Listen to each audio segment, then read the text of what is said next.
Hey, what's up, man? Can you hear me? Yeah, hey, what's up? Not much. We live? Yep, I'm live on mine. All right. Thanks for having me. I really appreciate it. Yeah, no problem. All right, what's up? So, not much. I just thought maybe you'd want to talk about these riots a little. For those, probably most of your audience doesn't remember, we had a discussion on the impeachment back in the day, and I thought it was a good discussion and thought maybe we'd have some disagreements. It'd be worth a discussion. Sure. So, yeah, my take is that I feel that until we get to the root of what the cause of these riots are, that we'll just see them spring up over and over again. Oh, by the way, I should ask you, I'm so sorry. You don't mind if I record this? Yeah, oh, yeah, no, I guess about, yeah, do whatever. Okay. But I think we need to address the root cause of this. And I think a lot of it has to do with the intentional flaming of racial rhetoric and subjectively putting selective stories out that kind of inflames this. And what that does is it allows the Black community to be co-opted by people in positions of power that want to sort of use them as pawns, and it makes things like these riots inevitable. Okay, so is this, by extension then, do you think that the Black community has no legitimate grievances with the police then, or? Oh, no. I think there's certainly legitimate grievances with the police, but I believe that the majority of the grievances with the police are that there is police brutality that's kind of indicative of the police regardless of your race. And so oftentimes what we see is, I'm not saying there can't be a situation where we see one of these deaths that is the legitimate murdering of a Black person based on racism, but most of the time we don't see any proof of that. And there's not really a good faith effort given by people in position of power to find out if racism was the motivation. So they selectively push stories, sometimes which were wrong, such as the hands up, don't shoot. And if I was a member of a community that was constantly told, look, the police in this country are hunting people that look like me just because they don't like people that look like me, I would definitely have legitimate grievances. But I think the fact that you can see even at these riots, you see often, even if I don't necessarily agree with the narrative behind the protests, I totally support all of these protesters. You can see Black protesters telling these outside agitators, like, get out of here. This is our neighborhood that you're burning down and making a violent riot. And I think the same thing's happening at the narrative level. Well, so to be clear, those people are just upset because they don't want any violence or destruction of their own, like, neighborhood stuff. They're not against, like, rioting against, like, police officers, or it's not because they think that, like, police officers are largely innocent when it comes to racial biases, right? They just don't want people destroying their own neighborhoods. Well, wait, but just real quick, I don't think they want people destroying any neighborhood. But I certainly agree with that. I don't think they're like, it's okay to go riot in a different neighborhood. I think most of these protesters legitimately want peaceful protest everywhere. It's not just, oh, I don't want the riot in my neighborhood. I think they legitimately would be like, that doesn't mean go to the suburbs and riot either. But yeah, absolutely, they don't disagree with the idea that police are systemically racist. Of course, I agree with that. Yeah, so I mean, like, that's the problem, is that even if we were to say that police weren't systemically racist, or even if we were to grant that, the idea that the criminal justice system as a whole seems to take, like, certain racial slants, and the idea that the police are, like, the front, like, most public-facing part of the criminal justice system would probably lead to a lot of people being outraged. You'd only need to couple that with a couple of extrajudicial killings of Black people that nobody seems to do anything about, or nobody seems to care much about in order to get people, like, incredibly fucking enraged, I would imagine. But I don't think nobody cared. I think basically this united 95% of the country that the murderers that killed George Floyd should be convicted. And although it didn't happen immediately, the arrest, it was within a reasonable amount of time. Yeah, but I think it's more than that, too. It's the idea that, like, 3 cops just stood by and watched him kill him. Like... Yeah, have you seen the footage of Tony Timpa's death in 2016? No, what is that? Tony Timpa was a white man who had schizophrenia. He called the police on himself. You could YouTube it. He called the police on himself. He was handcuffed by security guards before he got there. The police put their knee on the back of him, laugh about it for about 12 minutes, I think. They joke because he's going to a psych ward, so they're sitting there making about jokes. They actually joked that perhaps they killed him, and they did kill him. There were 4 cops of mixed race that were involved in that. No riots, no selective outrage, no Al Sharpton, no Colin Kaepernick, no Black Lives Matter. And the point is... It wouldn't be Al Sharpton or Colin Kaepernick or Black Lives Matter because it sounds like the guy wasn't Black, right? Right. But if your object's to erase police brutality and police getting away with crimes, why wouldn't you care about all? Well, because their object isn't about police brutality or police getting away with crimes. Their object is the unfair treatment of African Americans at the hands of the judicial system, which oftentimes comes through police. It's not a protest of the, I mean, I'm sure most of these people also would protest the entire judicial system, or would like not be in favor of the way the entire judicial system is set up. But this is very specifically about how African Americans are treated in the U.S. judicial system. So of course they're going to focus on black cases.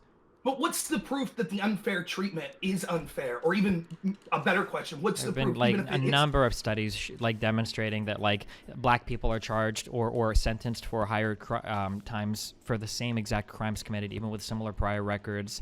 That black people are stopped more than white people in similar areas, despite like a disproportionate amount of the population, you know, being a certain race. Like I mean, like this is do you? I mean, I don't have this on hand, so I'd have to go look for it. Do you think that evidence is faked, or? No. I've seen that evidence. I've read it. I'm very familiar with it. But what's the proof that racism's the cause of that? Well, we don't know if racism is the cause of it. That's the whole point of like structural or judicial, the whole point of like systemic or structural racism is the idea that you can have a racist system without any individual racist actors. But that would still have to be structural racism. What's the proof that it's structural racism? Well, because it doesn't take like, well, if it's not structural racism, that would mean that the majority or a large number of people in the judicial system are like white supremacists or white nationalists, which I don't think is true. Right, but the problem is you're just looking at a data set, and that data proves the assumption. You're not looking at all the possible factors that could lead to that data. Right, so there could be other reasons, such as systemic poverty. Unless they tell you they're racist. Such as they live with systemic poverty in incredibly population-dense areas. Yeah, but so, poverty like doesn't explain like the disproportionate sentencing of black people versus white people, even with similar priors. Like that. Sure, I mean they can get less advocacy from hiring better lawyers. I don't think that's even if that was the case. First of all, I don't think that's the case. But even if that was the case, how does that counter the grievances of black people that feel like they're getting fucked by the system? Okay. Then let's look at it this way. So if we could say, we look at the numbers, and I'm not going to hold you to that. I would trust whatever you say the numbers are. Sure. I'm pretty sure that when people do these analyses, they hold for like like socioeconomic status. Like they hold for these things because obviously if you compare a bunch of rich white people and poor black people, you're always going to get a certain outcome. Like I'm pretty sure this is something that researchers look for when they analyze these data sets. But well, let me just say this. I'm not going to have the exact numbers just like you, but see if this is a fair characterization. So if you look at things like and I think I agree with you on this. Black people are more likely to get pulled over. I think it's true. They're more likely to get arrested if they're pulled over. They're more likely to get longer sentences. And I also believe that they're less likely to like win appeals and stuff like that. That's basically what a lot of this information says. And I think it's in comparison to white people's what it's comparing. So it's something like, I don't know, 20% more likely to get all of those than white people. Would you agree that's at least a reasonable characterization? I'm not saying 20%. Sure. Yeah, what about it? Okay, so here's the problem. So if we don't look at the underlying factors and we say, well, the mere fact that that's the way it is proves that there must be something about race in this. There's a group in this country, when we look at their counterpart, that all of those numbers are way superior to that they get screwed over way more by the police. And that's men compared to women. In all of those categories, men are treated by the judicial system 10 times worse than women. Not actually 10 times, but you know what I mean, a lot worse. And the disparity is more between the difference between blacks and whites. So why wouldn't there be a grievance culture of men saying this country's sexist, our law enforcement sexist? Well, there are. Where's so I mean you have feminism that talks about patriarchy, that addresses the fact that men are treated unfairly in a lot of ways in society too, and then you've got like men's rights advocates, which also talk all the time about how like men are treated unfairly, especially like in family courts. Right, but that's a far cry from the, this being such a big issue. This is the premier issue in our country right now. Well, sure, because like to deal with the men problem, that's like a far different one that runs way deeper, because that also has, you're taking into account like gender roles and stuff like that as well, which are way harder to disentangle. Like it's a lot easier to say like black people and white people should probably be treated similarly than it is like men and women should probably be treated similarly, because we can see like there probably shouldn't be very many differences in how we treat like black and white people, but men and women still have like pretty different roles in society across all sorts of like races and countries and everything. So like that's a lot harder of a one to deal with. But I don't see how having a different role should mean that law enforcement should treat you far more negatively. Well, I mean, it's going to overrepresent you for a lot of different things. So, for instance, if men are taught, or if it's generally more acceptable as a man to be more more like aggressive or violent or whatever, then you're going to be massively disproportionately shown in terms of like committing crimes, right? Or if women are taking care of kids more because they're single parents because men leave them, men that are out in those lives are going to be like more predisposed towards committing crime. Like there's a lot of things that go into like men committing more crime than women because of like the gender roles we've constructed in society, which are going to be really, really, really hard to just get rid of, as opposed to just saying like, hey, black people and white people probably shouldn't be treated differently. That's a way easier issue to tackle, I think. That sort of that kind of proves my point in that we can't just look at the data and say, oh, if men are arrested more than women, that proves that the system's systemically prejudiced against men. We say, wait a minute, there could be cultural factors, there could be all kinds of reasons. Well, yeah, we should look into the cultural factors are part of the reason, right? Like, right. So then why wouldn't we be able to look at cultural factors when we look at things like, we just have to say, well, the numbers prove that black people are treated worse by police, therefore it must be racist. Well, the cultural factors can prove it both ways, right? Like culture can be a reason why a system is prejudiced against something. So, for instance, I don't think there might be some people, but I don't think anybody denies that men are treated more harshly in family courts than women are. Like most people seem to be on board with that, which is good. And the reason why probably has to do with the confluence of a ton of different like cultural factors. Right. I agree. I would say the exact same thing. Yeah, and that's wrong. It's bad. It's not good. I agree, and I agree with the same thing when it comes to cultural factors in the black community. I agree it's not good, but I don't think that proves the point that, because again, what we've agreed that yes, you could have selective outrage, you could selectively push cases, because look, we have a country of 300 million people plus, we have 800,000 law enforcement. You could pick any race or any gender or any sexual preference and probably find a video of a cop behaving heinously to someone of that group. So if your narrative was, this proves that police are prejudiced against this group, it would be easy to prove. I mean, people say that, but it seems pretty hard to find videos of like white people, you know, like white college kids having the cops called on them, or white college professors having the cops called on them because they're outside their house, right? But this just happened to very famously under Obama. I remember a black college professor had to deal with this, or a white college kid having 5 cruisers pull up behind him and pulling him out of the car and you know, jumping on him because he matched a description. But that did happen to a black college kid, or a white guy in a car saying, "Hey, I have a gun, don't shoot," and the cop just executing him in front of his girlfriend and a child. Like these seem to be happening. It seems a lot harder. Like I know we can find videos of tragic encounters that white people have with the cops. Ben Schaefer comes to mind. Holy shit! But right, yeah. But like there are a lot of these issues that come up with black people where it's like, holy fuck, and it doesn't seem like these types of instances happen with white people as much. Well, I don't know that the data backs that. Like, I think that the best study I've seen was a Harvard professor, and I'm sorry, I forget his name, from 2016. And he kind of speaks to agreeing with what you're saying, that when it came to low-level stops and like tickets and things like that, there was a disproportional, I don't remember, I'm not going to BS you and claim I remember the percentage, but yeah, he agreed with you that in those types of stops, it did seem more likely that blacks were suffering at the hands of law enforcement more than whites. But that same study also showed that within the margin of error, unarmed blacks were actually being shot less than unarmed whites per capita. Not the total numbers, because we know the numbers are far more white people who are shot and killed by police than blacks. Sure, and that's possible. And there's going to be like a lot of different things that go into that. In terms of like the percentage of each people committing crime and the areas that they're in, I'm sure, right, that make these like really complicated. But even if that is true, it does seem to be that there seems to be some case of like black mistreatment at the hands of police officers that cause like this level of resentment, even if it's something as stupid as low-level stops, right? Like if you're nervous or anxious, like every time you see like a cop, you know, or if cops are profiling you in certain ways where, you know, black people get the cops called on them for like cleaning up trash on the street, or a black person gets the cops called on them because they want to use a restroom in a Starbucks or whatever. Like I don't know, like I mean, like this stuff, and then when you filter all of that down to seeing videos of cops like extrajudiciously murdering other black people, and then like other cops just standing by and watching, I mean, I think that can lead to a lot of resentment, and I think that that's like an issue that is race related that needs to be addressed. Have you ever seen? I don't know, you're a gun guy, right, or whatever? It's not my big issue, but sure, I defend a second about it. Like, have you ever seen videos of like white kids? Well, I hate open carry fuckers. Okay, I think it's the dumbest thing in the world. To each their own. But like, people that open carry are usually always looking for drama. But like when you see white kids walk around with not AK-47, sorry, like AR-15s, like open carrying and shit, like cops walk up to him like, yo, dude, what are you doing? What's up? Blah, blah, blah. Like, you know, just checking what's going on. Yeah, yeah, yeah. When black people open carry with AR-15s, even strapped to their back, man, dude, there's a video of a black guy walking around and like 7 cop cars end up like coming out, guns drawn. He was totally legal. He was in open carry state. There was no probable cause, no nothing. They just gotten a call that a black person had a gun out. Like, that was it.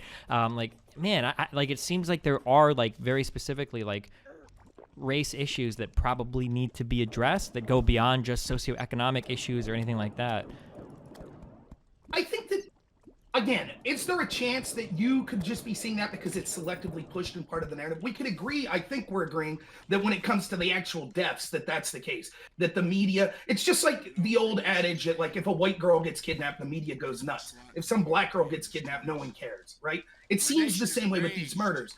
If a cop shoots someone and they're white, it's rarely reported on. If they shoot someone in black, it becomes a national story. And sometimes that national story then is based on a lie, like Michael Brown and Hands Up, Don't Shoot. That's still being chanted by rioters today. And when we build kind of this narrative based on a lie, because even though I think that we could have a disagreement, or not even necessarily a disagreement, I think you're right to have a reasonable discussion about race. But the rioters and like what you heard people that are leaders of the Black Lives Matter movement speaking about were unarmed black men being killed by police. And that's not based in reality in the fact that it's disproportionate. But it's the narrative seems like that because people in positions of power selectively push that story. Maybe, man. I don't know. I guess we just have to find. I mean, like it seems really hard to find videos of like all these white people like being unfairly extrajudiciously killed and murdered by cops. Like it seems like pretty hard to find. But I mean, going by just videos isn't the best way to do it, of course. But like, right. I don't know, man. There are like so many times where it happens to a black person. It's like Jesus. And then again, like we're only talking about like the extrajudicial murders, which is like the worst of the worst. But there are like other issues too, where like black people are disproportionately stopped, like for less like severe things, but still things that cause like an overall level of like mistrust in police officers that probably should be addressed as well, right? Yeah, but I don't think that's fair. That's a fair conversation to have. But when we don't build the conversation based on that truth and we build it on this lie of there's systemic rape, this country's a racist country, police are racist, they're out there hunting unarmed black men, and we don't have proof. Even in this case with George Floyd, there's no doubt in my mind this cop's a murderer. None. And the 3 cops that were there with him should also go to prison. Like, no doubt in my mind. But we don't have proof that it was for racial reasons. We have just as much proof that he killed George Floyd for being a man that we do that he killed him for being black, which is exactly 0. Well, yeah, I don't think people are accusing or maybe they do, I don't know. But I don't think the problem is so much that they killed him for racial reasons, so much as that it just seems to be like a case of a black man getting murdered in the street by white cops that are standing by and watching it happen, and like nobody did anything. Like, I think that seems to be like the overall problem here, rather than like, oh, the cops were performing like a hate crime against a black person. But oftentimes you hear the people that are protesting and rioting are shouting about racist police. So they're not, and they're using George Floyd's name. So they're not saying, we think this was a heinous action, but race wasn't a factor. They're saying this was an act that was committed by a racist.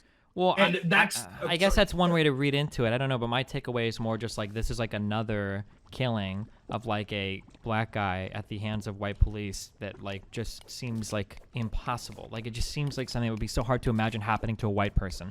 That a white person gets pulled over by cops for a non-violent crime, like thrown onto the street, not resisting, kneeled on for 10 minutes while other white cops stand by and watch it. It seems like something that just doesn't really happen to white people. That seems to be the case. But it did. It happened to Tony Timpa in 2016 in a worse incident where at least one of the cops was a different race than him. Daniel Shaver is the worst incident I've ever seen of a shooting. A man's in a hotel, white guy's in a hotel, crawling, begging for his life, as the cop points an AR-15. Yeah, the Shaver thing was incredibly fucking stupid, for sure. That's the worst thing I've ever seen as far as a cop shooting. Yeah, for sure. The Shaver thing was super, super, super fucked up. I mean, it's out there. And then the other thing is, like, and the numbers don't lie. White people by far are shot more than black people. Now, I'll grant you that not when you look at per capita. But then you have to factor in, like, but how many violent crimes are police interacting with per capita per person? I don't think it's necessarily a race thing. I think it's if you're a police officer and you're more likely to be patrolling an area where there's violence, you're more likely to be involved in a violent situation, whether it be justified or unjustified.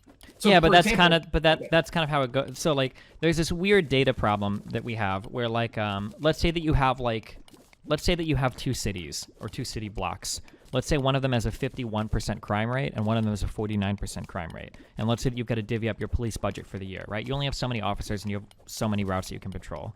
Well, you're going to assign a few more people to the 51% area than the 49% area, just because you have to, right? And when you assign more cops in an area, like, well, now that you get more cops there, you're going to find more crime. It's just going to happen. More police are going to catch more things. So now all of a sudden that 51-49 divide becomes maybe a 55-45 divide. And it's like, okay, well, wait, hold on. There actually is like a lot of crime going on here, right? And then you assign even more and more police officers. And what happens is that the more officers you put in an area, the more crime you're going to find. And I think that this idea, this weird statistical problem is what leads to things where, like, I'm pretty sure self-reported usage rates of usage of marijuana between black people and white people are similar, but black people get arrested like 5 times more than white people for like marijuana-related crimes, not just for selling, but just for using or carrying. And it's like, and again, I think it's important to say it's not because like every single cop is this racist, horrible monster that's trying to find black people using marijuana. It's just that like the whole system seems to be geared in such a way that like if you're black, you just kind of get fucked. And it's really frustrating because there's no particular place to aim your anger because there's not any individual. It's not like there's a guy at the bank that's like, I hate N-words. I hate black people. I'm not going to lend him money. Like, it's never that. Or like a cop that's like, I'm going to go out and kill some black people today. But it's rather, it's more like insidious stuff. Like, the 2007 housing crisis, like when that wiped out wealth between families and the economy started to recover, a lot of black communities never recovered. Like, they just didn't. A lot of black businesses and a lot of black neighborhoods never fully recovered from the Rodney King riots. Like it seems like there's this like systemic issue relating to black people that, and then all of this stuff bleeds over into everything else too, right? Where like if you're more poor, if your schools are more shitty, if there are more cops patrolling your area, like, yeah, of course you're going to find more black kids that are unemployed and out of school and that are being heavily policed are using marijuana, right? Or are selling drugs or are getting caught by cops like doing drugs. Like, I think that all of that just kind of like plays into such a thing where it, like, in some ways what you're talking about, how like, well, if we look at the stats, blah, blah, blah, in some ways that's even more frustrating because it's like, yeah, fuck, there isn't like one thing I can point to and go, yeah, this is how everybody's fucking me. Like, it's like this whole system just comes together to kind of like fuck over groups of people in a certain way. And I think that's where the frustration comes from. Sorry. But no. I think that was a very good argument. I think, though, that like one of the problems I have with that is when we were talking about the disparity between men and women and law enforcement, we talked about cultural divides. My guess is, I'm kind of pulling this out of my butt, but my guess is women probably use marijuana in a similar amount as men, would be my guess. Sure. Yet charges for men with marijuana are through the roof compared to charges with women. And that's in the same communities. So the argument that that's a result of over-policing doesn't seem necessarily to hold up. Well, but it could be true as well for you keep bringing up the man thing. The problem with the man thing is that to address that, all of the people that are complaining about the man thing, like, probably don't want to actually address those man problems, right? So for instance, like on one hand, I'm not saying you do this, but somebody will say like, I think it's bullshit that men are treated unfairly by the prison system. Men get fucked by family courts. That men commit suicide at higher rates. This is all bullshit. And then when you come out, it's like, yeah, I kind of agree with that. Like, this is really fucked. Like, for instance, I think men should be able to talk about their emotions more. Should be more and you're like, no, that's some pussy ass bullshit. Men should be men that go to war and take care of their families and are men. And it's like, okay, well, when you push that hardcore masculine image, like, that's toxic as fuck. And you can draw a straight line from men need to be men and they need to suck it up and deal with it to guys that go off to military combat, never tell anybody about their feelings, and then fucking hang themselves in their basements because of shit they saw, over the sandbox. Like, that shit is fucked. But people never want to actually like deal with the whole issue. They like, you get this weird shit where some people are like, oh yeah, like this is a problem, but when you try to address it, these same people are like, I don't believe in toxic masculinity. That's not a real thing. And I was like, that's literally what you're describing, my dude. It's like men who feel like they can't talk about their emotions, they can't share their feelings with anybody, they like have to act a certain way, and then of course they're going to be treated unfairly as a result of everything else. Not that that's right, it is fucked up, I agree, but yeah. I mean, I think there's possibly something. By the way, I love your chat. I've learned that I have a terrible voice and I say basically all the time so far, but no, I don't mind.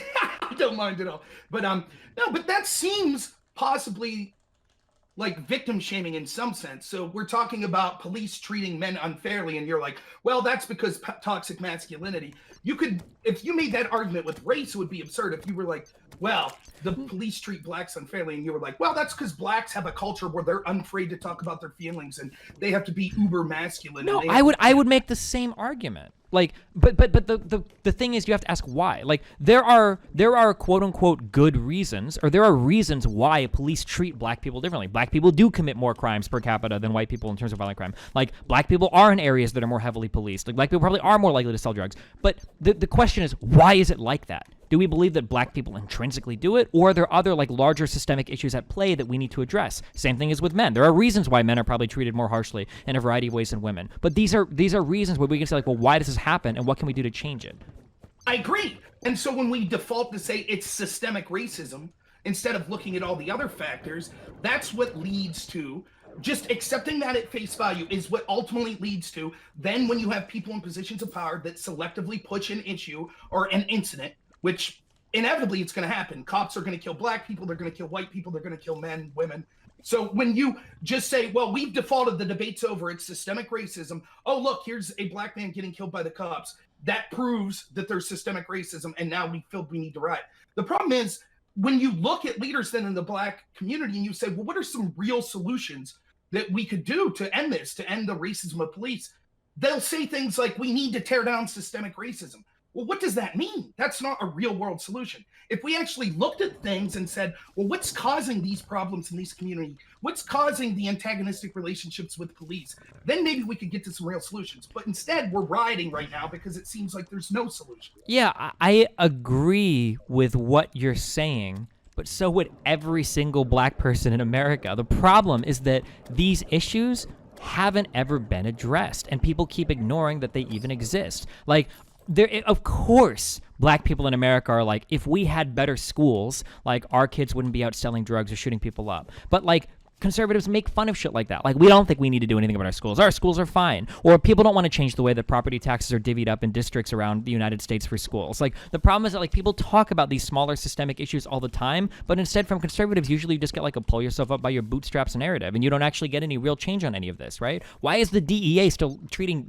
cannabis as a Schedule I fucking drug? Like, there's no reason why this should happen. And this type of thing alone fucks over so many fucking black people. Like, it's insane. Or why is, like, Betsy DeVos, like, the head of fucking education? Why do we have these weird tax cuts that are going through that are still like where they still try to like make teachers not be able to write off buying school supplies as a fucking tax expense? Like, this kind of shit is unreal. People complain about this all the time, but when you complain about little things like this, conservatives make fun of you, right? Remember when I remember this line where conservatives were talking about, we just read actually about this a little bit, where conservatives are making fun of people like, oh, you think having more basketball courts is going to stop people from committing crime? LOL. Like, when you talk about the smaller issues, people make fun of you for it. Like, oh wow, like extracurricular activities is going to keep, little Jamal from going out and murdering white people. Like, well, maybe not on its own, but like as a collection of like larger reforms, yeah, having shit to do actually does discourage people from committing crimes. When you're studying for AP exams and you've got like, art class and band and shit after school or whatever, you don't really have as much time to go out on the streets and sell fucking crack. Or when there are better economic opportunities available to your parents and your mom can stay home and help you with schoolwork and pick you up from school and like, make sure that you're on the right track. Like, yeah, shit like that does help for sure. Well, let me say it's sort of an olive branch. One of the things, I ran for Congress as a Republican. One of the things that outrages me about the Republican Party, this is a true story. I asked them, I'm like, as a party, what are we doing to reach out to different demographics? They're like, what do you mean? I'm like, young people, single women, inner city people, right? Those groups traditionally don't vote Republican. And you know what I was told? Well, we only go after the low-hanging fruit. And I think that's outrageous. If I was someone in the black community and I had to pick between a Democratic Party that I don't think really does much to help me or a Republican Party that totally ignores me, I'd probably pick the Democratic Party. I don't blame them at all. And when I'm talking to people that have leadership roles in the Republican Party that are like, well, why would we go into the inner city? They won't vote for us anyways. Well, yeah, no wonder they won't vote for you because you won't go in the inner city. So I can't, obviously I can't speak for everyone. And I think that there is a lot of truth to what you're saying, that a lot of people that are conservative or Republican think like you do, or think like you say they do. But that's not who I am. I think that, but I do think that where I will disagree with you is this kind of the argument, the pick them up by the bootstraps argument and kind of downplaying on what that means. I think if we look at, for example, some of the problems we see in the black community, like most studies show that the three things you need to do to have a life where you don't end up in prison, you have a pretty successful life is graduate high school, have a full-time job, and be raised in a two-parent household. Moynihan, who was a Democrat in, I think, 62, released a report that said that it was a national disgrace that 25% of black children were born out of wedlock. Then we issued the war on poverty, and now it's 75%. So it seems to me that the solutions that's being offered, which is focusing on race and what I would consider this pushing this narrative of victimhood, has actually been a self-fulfilling prophecy, where instead if we would try to treat everyone as individuals, and instead of focusing on race and focus on things like poverty, that would be a better way, I think, that would be able to solve these problems without being based on this false narrative. That would be, I would agree with you so much if Republicans actually cared about poverty, though. I don't think we'd be having this conversation if Republicans actually cared about poverty. Like, look at that list that you just gave. Even if I were to accept that that list is true, and I'm sure it's highly correlational, right? 2 of the 3 of these things, you as a kid have no control over. Graduate high school, get a full-time job, raised in a 2-parent household. I don't get to choose if I'm raised in a 2-parent household or not. And whether or not I graduate high school is so much having to do with like parental input. I wouldn't expect a 10-year-old to be self-destined or self-actualized enough to determine like what the appropriate future that they should have for themselves is, right? Like 2 of the 3 of these things are heavily involved on your parents. So like right out the gate, you're already like fucked. If you're not starting off with a good foundation. This idea that like we shouldn't focus on race, we should focus on poverty. I mean, I do think that there are specific things that happen in the United States that are related to race. But again, like I could almost buy into that, but it doesn't seem like Republicans ever want to do anything about poverty. It seems like it's like, okay, let's not talk about race, let's talk about poverty. Okay, well, what do you want to talk about poverty? Pull yourself up by your bootstraps. Oh. So you don't actually want to like talk about or do anything. Like that's the feeling that it seems to be. Like, I don't know, it doesn't seem like Republicans do much to help poor people, do they? Am I just missing all these like Republican initiatives where they try to? Listen, would you, just real quick as an aside, would you call yourself a Democrat? At this point, yeah, for sure. Okay. Well, I call myself a Republican. I think we would both agree that the establishment sucks, both the Republicans and Democrats. Like, you would probably agree with that, right? I would say that both the Democrats and the Republicans suck 100%. The same way that having an eyelash in your eye sucks and having cancer sucks. Both of them suck. But one of these is way fucking worse than the other. So while I will agree that the establishment is bad on both ends, it's not even remotely close to the difference between the Democrats and the Republicans right now where we're at. But go ahead. I agree, except I think it's totally inverse. So, for example, if the situation's gotten so much worse in the Black community that warrants riots occurring right now, who's had the leadership in those communities for the past 50 years? Leadership is a lot of different things. I mean, like, just mayors are one thing. You've got mayors, you've got governors, you've got federal level initiatives. Like, I mean, you can't just say that, like, well, you were the mayor of a black city, so you ought to be able to, like, you know, get federal funding and everything for your schools or massively, you know, reshape the country or how the entire country, like, addresses these issues. Like, I mean, like, local leadership is just one thing. And it's not like Republicans have stepped into any of these places and fixed any of these problems. Like, I agree, Republicans haven't fixed them, but they've gotten worse, and we know at the state, or at least at the city level, it's been almost 100% Democrats. I would say it would be fair to say at the state and federal levels, at best, it's been 50% Republican, 50% Democrat. Now, if the Democrats were really concerned about these issues, why have things gotten worse? Is the argument really Democrats have been trying their damnedest, but Republicans have kept them back? Or that they don't have the necessary tools to get what they need done. Sure, funding for these programs is expensive as fuck. And like, what have we done under Trump? We've slashed our tax receipts, right? We cut federal funding to programs all the time. Yet, when it comes to economic numbers, the black community is doing better under Trump than it was under Obama by a landslide. Okay, so firstly, Obama had a literal housing crisis that was basically thrust onto him that he had no way of possibly like doing anything about before it came in. Okay, so one, I don't know if that's true. Okay, number two, one, I don't think it's fair necessarily to compare that to 101. And then two, I don't know where the black community is going to be after the coronavirus stuff and after all of the other catastrophic shit that's happened under Trump now, because didn't we just have like years of stock market gains completely fucking wiped out? And now we've got 40 million unemployed people, and it seemed like the employment number is one of the biggest things that Trump was pushing. 40%. I don't know if this is true. I read this today. 40% of black adult males are unemployed now. Yeah, after that the wouldn't. COVID lockdowns. I mean, it's tragic. It's unreal. That's an unreal number for that community. I don't know that we could put that at the foot of Republicans. I'll tell you right now that the biggest heat I got as someone who supports Trump is that I've called Trump out the entire time over this ridiculous lockdown, which has directly.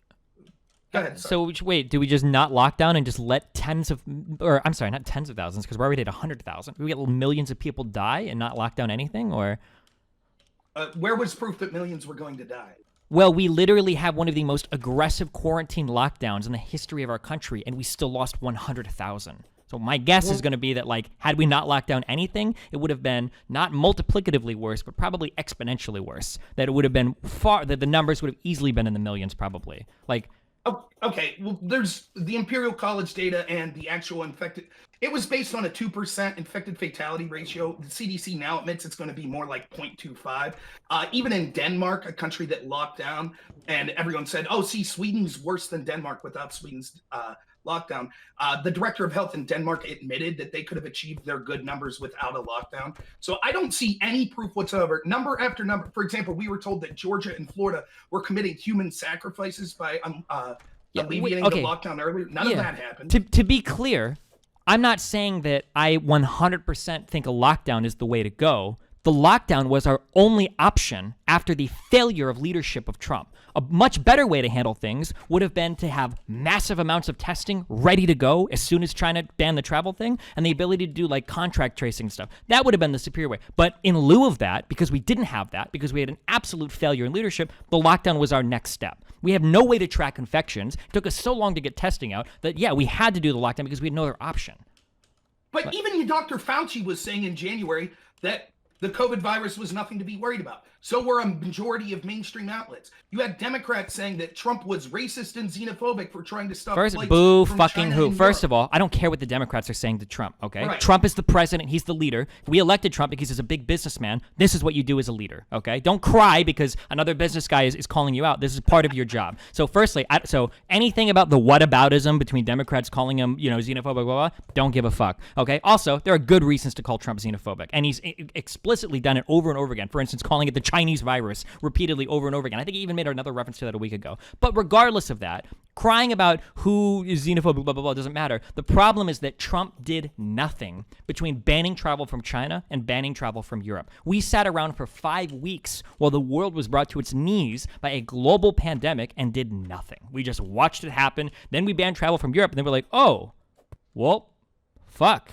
What do we do? We literally can't even fucking test people. I guess we need to lock down the entire economy. Like, since it was a travesty, I'm sure you have the numbers. How many more people died of COVID around the world than the amount of people that die on average?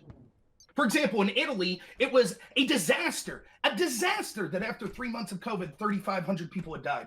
Only, it turns out, on an average year, influenza kills 2,800 people a month in Italy. Now, magically, this year, influenza is only killing about 300 people a month in Italy. So the total deaths in Italy are only marginally a couple percent higher than it would be under a bad influenza season when we combine influenza and COVID. I've heard people say this, and I've tried to find these numbers, but if you go and you search, anytime you try to find any information about misreporting of COVID deaths, unanimously, anybody that looks at this says that most likely it's severely underreported. Right? Like if you look at, for instance, I don't remember if it was the New York Times, somebody else did a massive article on the average number of deaths around the world in places that had COVID-19. These things spiked up like 2 or 3 times as much due to like diseases and shit around the time that COVID-19 started. This idea that like, oh, well, it's not really killing any more people, or oh, it's just replacing flu deaths. Totally not true. Totally not borne out in anything that I've seen whatsoever. It was a New York Times, or you can look at this later on stream or whatever. So then let's just say if we come back and have a discussion a year from now, what's your prediction then based on what you're looking at on a percentage of how many more deaths we've had a month over COVID than an average year? A percentage of how many more deaths? I mean, I don't know. I don't even know how many people die altogether from like normal disease. I think in a normal flu season, isn't it anywhere from 10 to 30,000 deaths? Or what is a normal flu season? I think in 2018, if I remember, it was close to 60,000. That might have been like a slightly higher year. I'm trying to remember what is like the average? I'd be wrong. Someone could correct me in the chat. I think it's between 50 and 60,000. Okay, it might be higher than that. It might be like 50 to 60,000, right? Is the average number of deaths for the flu, okay? Mm-hmm. So I don't know what the flu deaths are sitting at right now for the United States, but we've already climbed to twice the average for the coronavirus, and that's with a total 2-month fucking lockdown on our economy. That's taking draconian measures to stop it. We're still at twice as much as the average flu death. That's right. So we just got done with the discussion about the devastation that occurs in the Black community largely because economic poverty. So to save 50,000 people, we've devastated the economy, caused 40% unemployment with Black males. You don't think that was a huge mistake that's going to see repercussions? And then I could get to specifics how the lockdown, not only do we not have proof that it saved any lives, we actually have definitive proof that some of the lockdowns killed people. For example, in my state of Pennsylvania, to see if this makes sense to you, Governor Tom Wolf told me that if I wasn't for the lockdown and I wanted to go to my job, I wanted my grandparents to die. I wanted old people to die. So we did the lockdown.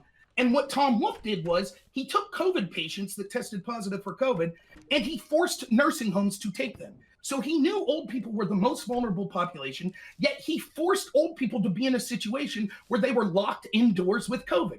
Then predictably, almost 70% of deaths in Pennsylvania are from nursing homes. Now that's all based on the lockdown that occurred.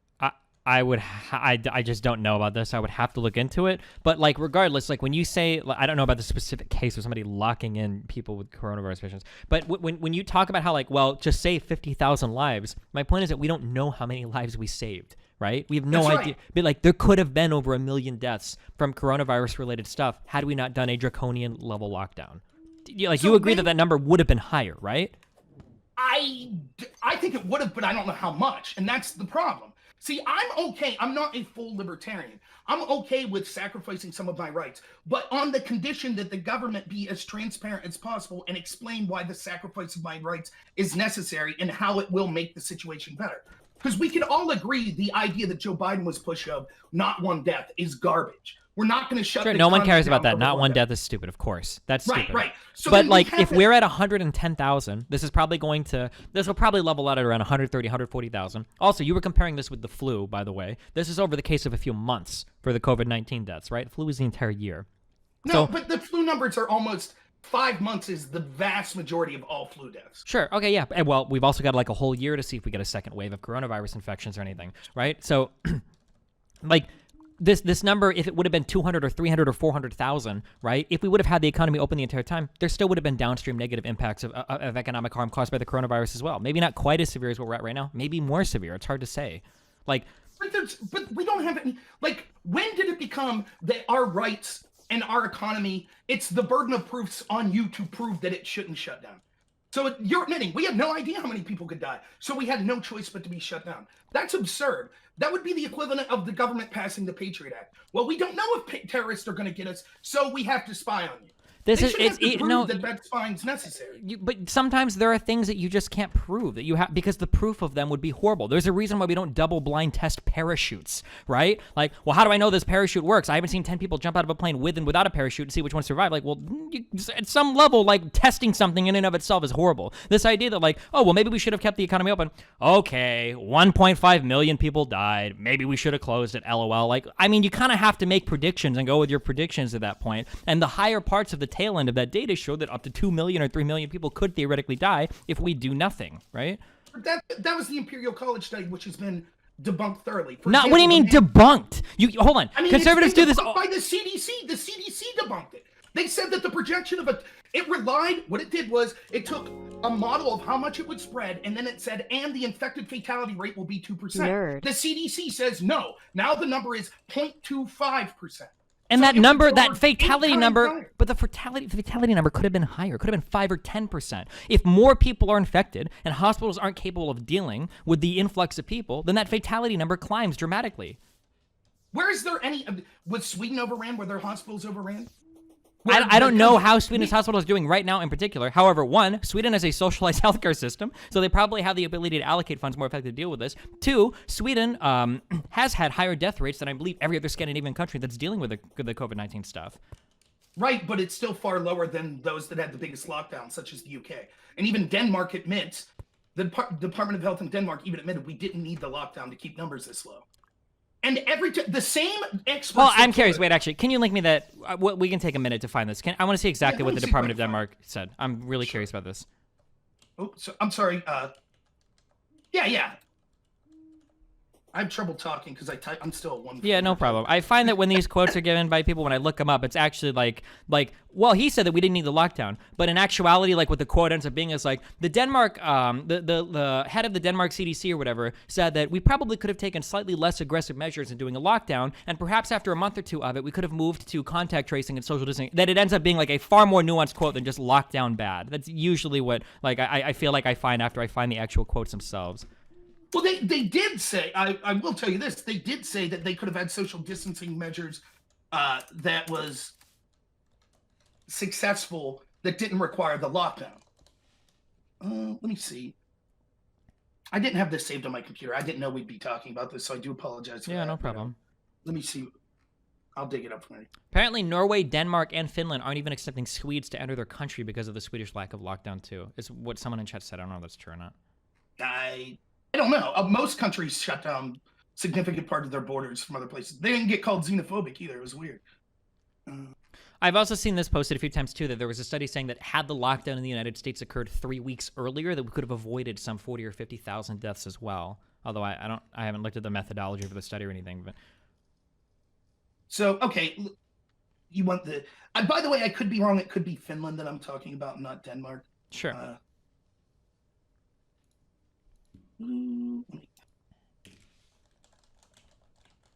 So, like, I'm on some online blogs, and that's where I was posting some looking there.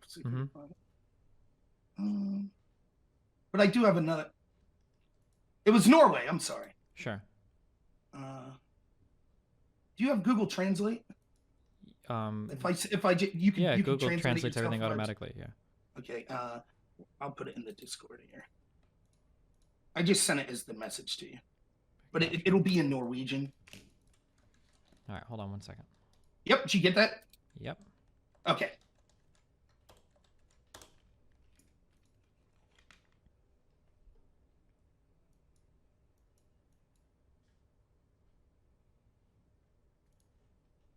Where's the thing that pops up that asks me to translate this, guys?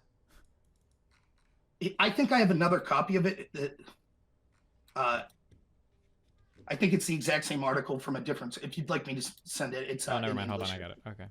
Okay. Okay, so just in reading the title of the article, okay? Or the headline of the article, okay? We might have been able to gain control of the infection without shutting down so strongly. Right. So hold on, I'm just reading. Go ahead. Yeah, read it.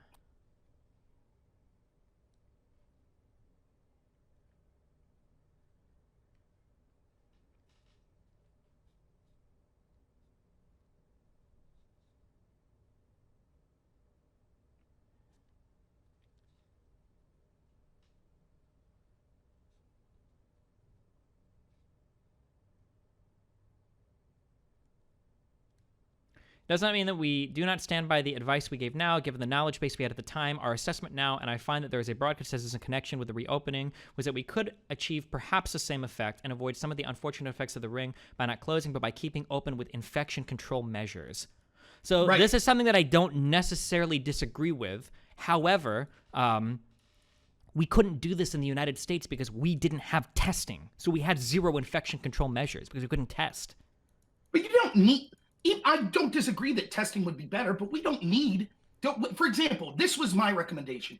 Before we say, based on some fear, we should strip us of our Bill of Rights protection and collapse the economy, the very first thing we should have done and said, who are the people most likely to be significantly infected by this?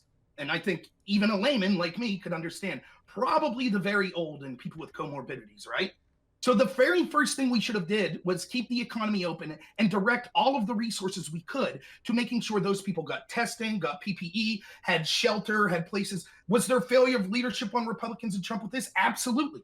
Absolutely, it was a failure. But instead, we embraced the total lockdowns, which means not only do we not direct all of our resources to the elderly, we actually spread it around to everyone equally so they got less resources, and we harmed our economy, which led to less total resources anyways. And then the coup de grace was we forced these old people into the places where we knew COVID would be.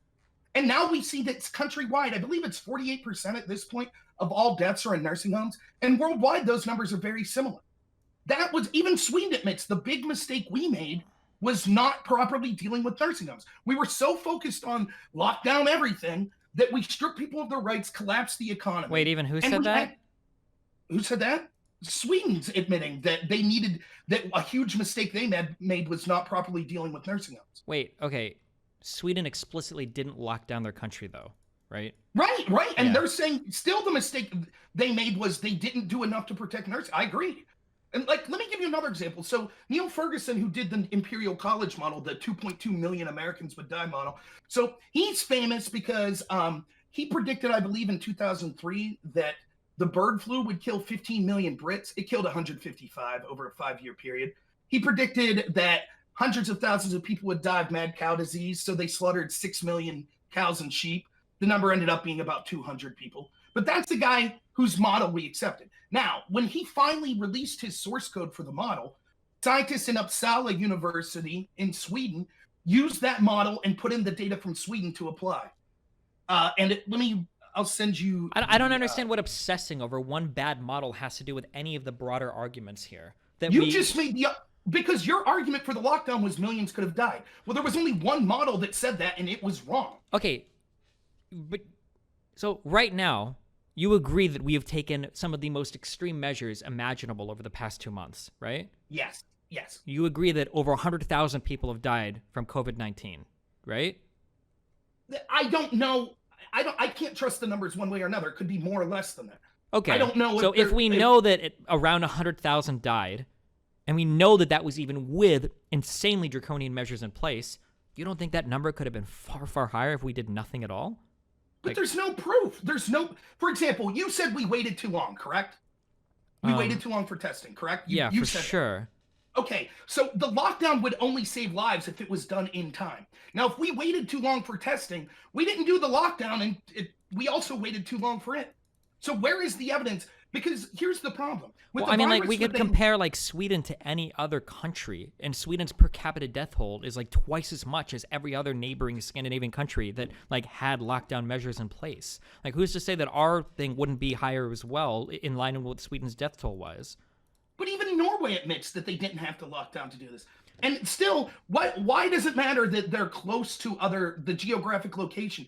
We could see that, for example, that have similar socialized health systems like the UK, they completely locked down, and their numbers are way worse than Sweden. And it wasn't just, look, here's the difference, and this is wait, completely locked down. Hold on, well, I feel like we're running over a lot of stuff. Like, completely locked down when? So Sweden has like a 10% death rate for like coronavirus infections, or it's some absurdly high. They've got like 5 times 10. They've got like a massively high. They're like the highest in the first world in terms of death rate and in terms of deaths from coronavirus related stuff. I'm comparing them to places like Norway and Finland because I figure they probably have comparable populations, comparable governments, comparable like hospitalization things. But every other Scandinavian country around them was like, it's not 10%. I'm sorry, that was a big exaggeration. But it was like way higher than other countries, right? Like, did the UK lock down the same time as these other Scandinavian countries, or did the UK lock down like pretty late as well? Like, because there's like a lot of like timeline stuff is like pretty important here too. Well, right, but then again, that kind of disproves the US need to lock down the way we did. It was worthless. If we waited so how can you say, like, so the argument you're making here is, well, if the UK's lockdown was later, if it was too late, that proves why their numbers are so horrendous. But at the same time, you say, oh, but if we wouldn't have locked down, the numbers would have been worse. How do you know? The problem is this: when you have a disease that has a relatively low to reasonable, or I don't know if any disease has a reasonable infected fatality rate, but when you have an infected fatality rate under 1%, like we're seeing, it's 4 times less than that with COVID. The reason that COVID's killing so many people is not that it's particularly lethal. It's because that it's spread to a lot of people. It's highly infectious. So if you don't lock down almost totally before it spreads anywhere, it's going to get out there. Well, that's the whole point of doing like testing and contact tracing, right? Well, but we couldn't do that in the US because we didn't have the testing. But again, it's so infectious that even with testing and contact tracing, for example, the lockdown still allowed you to go to the candy shop in my town. You could still go to Walmart. You could still go to Lowe's. Wait, were you going to say even with contact tracing, we couldn't have stopped it? Because South Korea and like New Zealand begged to defer it. Vietnam, a lot of these Southeast Asian countries, hardcore cracked down on that shit. And they destroyed this coronavirus stuff very quickly with really aggressive contact tracing. You don't think it would have helped at all? But again, like, how can you then... So on one hand, you say, well, we can't really compare, the UK to Sweden because there's differences. But then on the other hand, you're like, but we'll compare all these other countries and say that that proves. Wait, so I didn't want to compare the UK to Sweden because I was saying is, firstly, we can compare any country you want, okay? I was just saying that, like, let's compare the Sweden death rates to the other Scandinavian countries to see, like, because Sweden and those countries are highly comparable, but they took a dramatically different route than the other countries. And it seems like a lot more people died in Sweden as a result, okay? And then you wanted to compare it to the UK. It's like, well, the UK did a lockdown and they lost a lot of people too. The UK's lockdown was incredibly fucking late. They did it way after, like, they should have, after a ton of people were already fucking infected. Arguably, maybe kind of like the U.S. did. So of course their shit was like super fucked. But like that's not an argument against locking down. That just shows, and also maybe even more people in the UK would have died had they locked down even later or not at all. Can you send me evidence of when, for example, Finland locked down, or Norway, or one of the Scandinavian countries versus the UK? Sure, give me a second. March 23rd, I think, is what I'm finding on the UK. I'm not trying to be confrontational. I'm looking it up myself. I just didn't know. So someone in chat said the UK locked down on March 23rd and Denmark locked down on March 13th, and they closed borders even earlier than that. So 2 weeks? Yeah, and then they closed borders even earlier than that.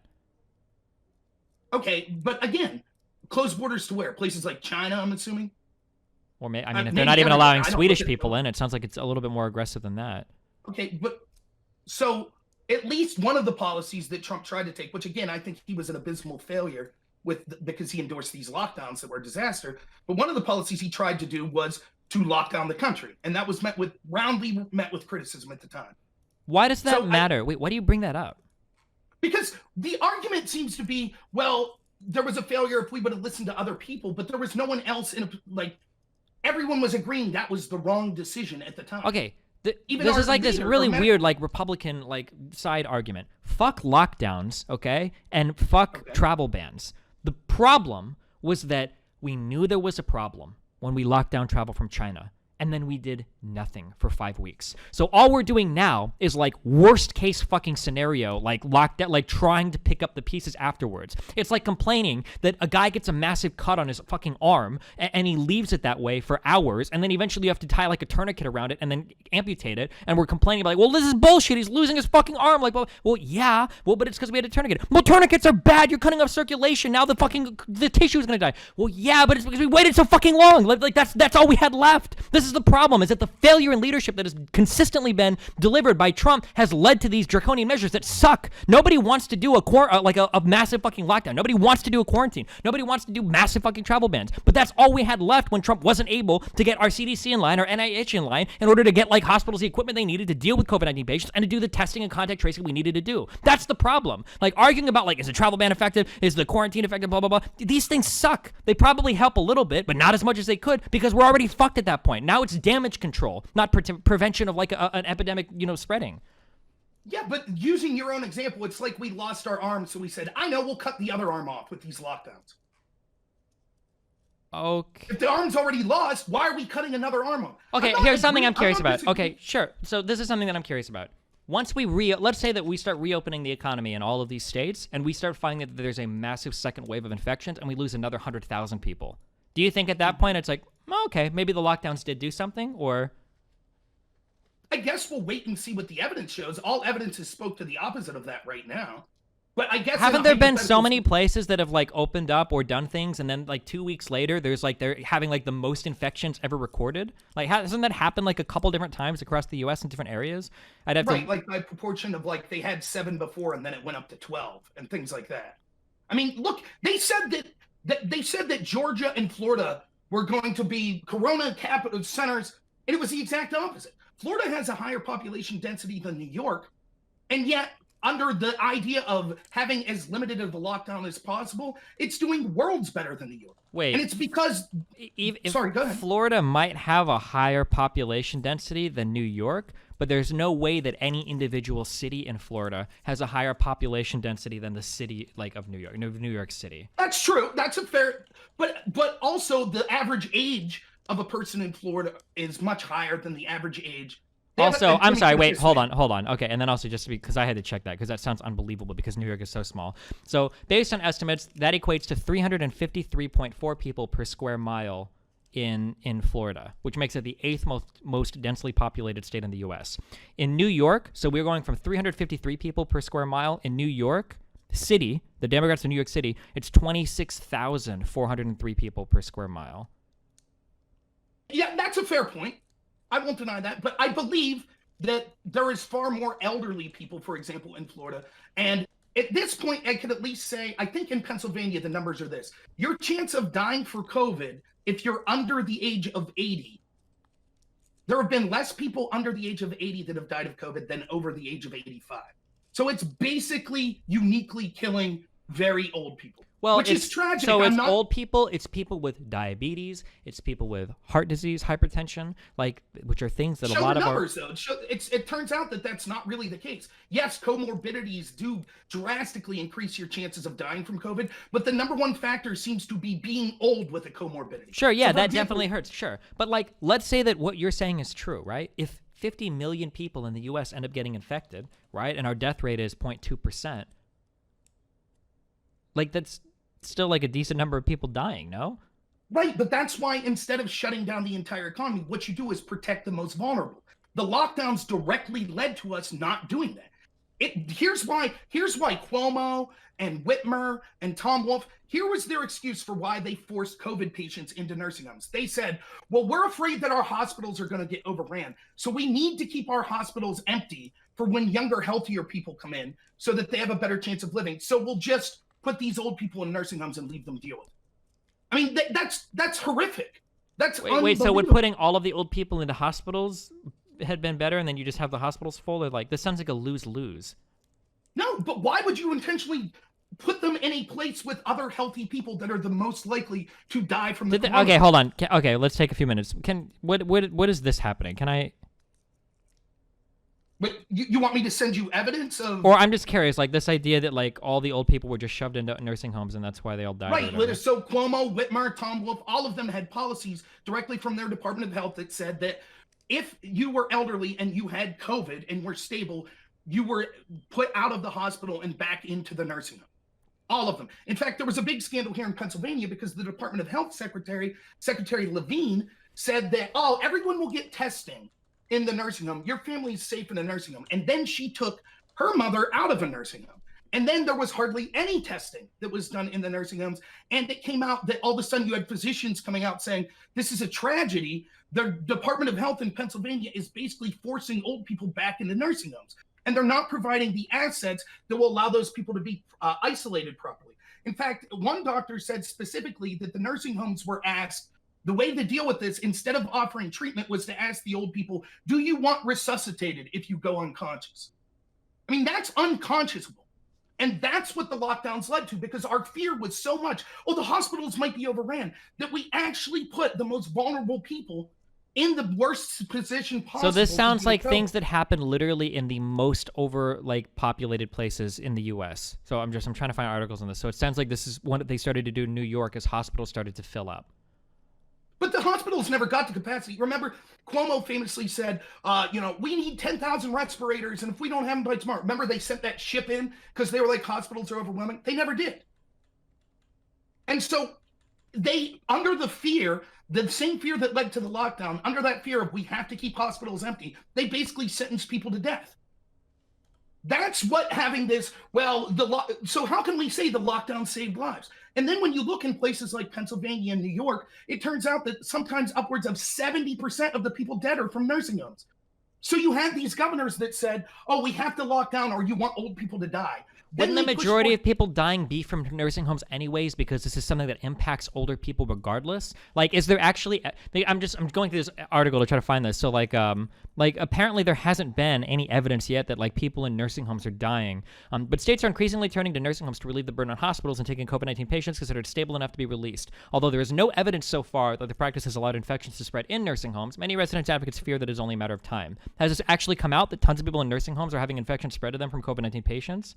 Yes, for example, in Pennsylvania, 70% of the people that have died have been in nursing homes. Yeah, but that's just saying. But my if I had to take a guess, and this is doing it with no data, my guess is going to be that the largest percentage of people dying literally of any disease is going to be people in nursing homes. These are the oldest and most at risk of our population, right? Like the highest percentage of people that die from fucking fucking cancer treatments are probably in nursing homes. Like chemotherapy, the highest number of people that die from literally any disease are probably going to be in nursing homes, right? Like. Well, right, I agree with that, but then how does that justify the lockdown of the people that aren't dying? I mean, if the argument was millions could die, because even people that aren't dying, first of all, because even people that aren't dying, it only takes a small percentage of people dying for those to add up to massive numbers. So, for instance, between 55 and 64 years, it looks like on average, 2% of those people die from COVID-19. Like, and that's just going from 55 to 64. These aren't 80 and older people. 85 and older, it gets really bad, right? It's like 18 to 19% of those people die if they get infected. Like, the problem isn't that, like, if you get infected, you're going to die. The problem is that if tens of millions or hundreds of millions of people get infected all at once, that, like, a lot of those people are going to die. And by a lot, I just mean, like, an absolute value, because if the percentage is 1 or 2%, on 100 million people, that's 1 or 2 million people dead. Yeah, but still, we can look at it, right? So what you're saying basically is saying, well, we can't say that the lockdown led to these deaths and these policies led to the deaths because a lot of old people were going to die anyways. But we can definitively say that the lockdown saved lives. I mean, that seems tenuous at best. And we have a direct comparison so we could look at this. For example, Florida, only about 30% of the people that passed away in nursing homes. So what's the difference? Well, the difference is in Florida, they did not force nursing homes to accept COVID patients. That's the difference. And that tends to be the story around the world. Places. But yeah, but how is that impacted by the lockdown or not? Because the lockdown, the reason that people like Cuomo and Whitmer and Tom Wolf forced these people back in the nursing homes, just like what you just read in that article. They were afraid that hospitals were going to be overwhelmed. So the lockdown, they locked down the hospitals. They locked everyone down. They said, no, we can't leave people in here because we're afraid millions could die. It wasn't the case. And then it directly led to tens of thousands. Like, here's an article from the New York Post that says 12,000 nursing home patients have passed away in nursing homes just in New York. But then people use those numbers of those deaths to say, aha, see, this justified the lockdown. Certainly, we can at least agree that the lockdown didn't help those nursing homes. I guess what we'll have to wait and see is how things go when we start to reopen. I don't know. I talked to conservatives early on. I talked to 2 conservatives really early on about this that said that we probably weren't going to have very many people die at all. And then when I spoke to them a month later, well, 100,000 isn't that bad. They fell right in line with Trump. I guess we'll have to see after we start reopening if we get like another 50 to 100,000 people dying, you know, in addition to all of the flu deaths and everything else. That I guess we'll see if, like, I hope your argument doesn't change. Like, well, you know, it's just another 100 or 200,000 people. Like, well, it's worth it now. Like, who cares if more people are dying? Like, I hope Wait, but I'm not saying that, but there is what I was saying earlier, clearly the not one death's garbage, right? So we all have to ask ourselves, what is our threshold for when we say we could strip our Bill of Rights and we could collapse the economy? Like, there has to be, not an exact number, but you have to have some idea. For example, should we shut down if it would have saved 20,000 lives? Probably not, but I guess you're less than flu deaths there, right?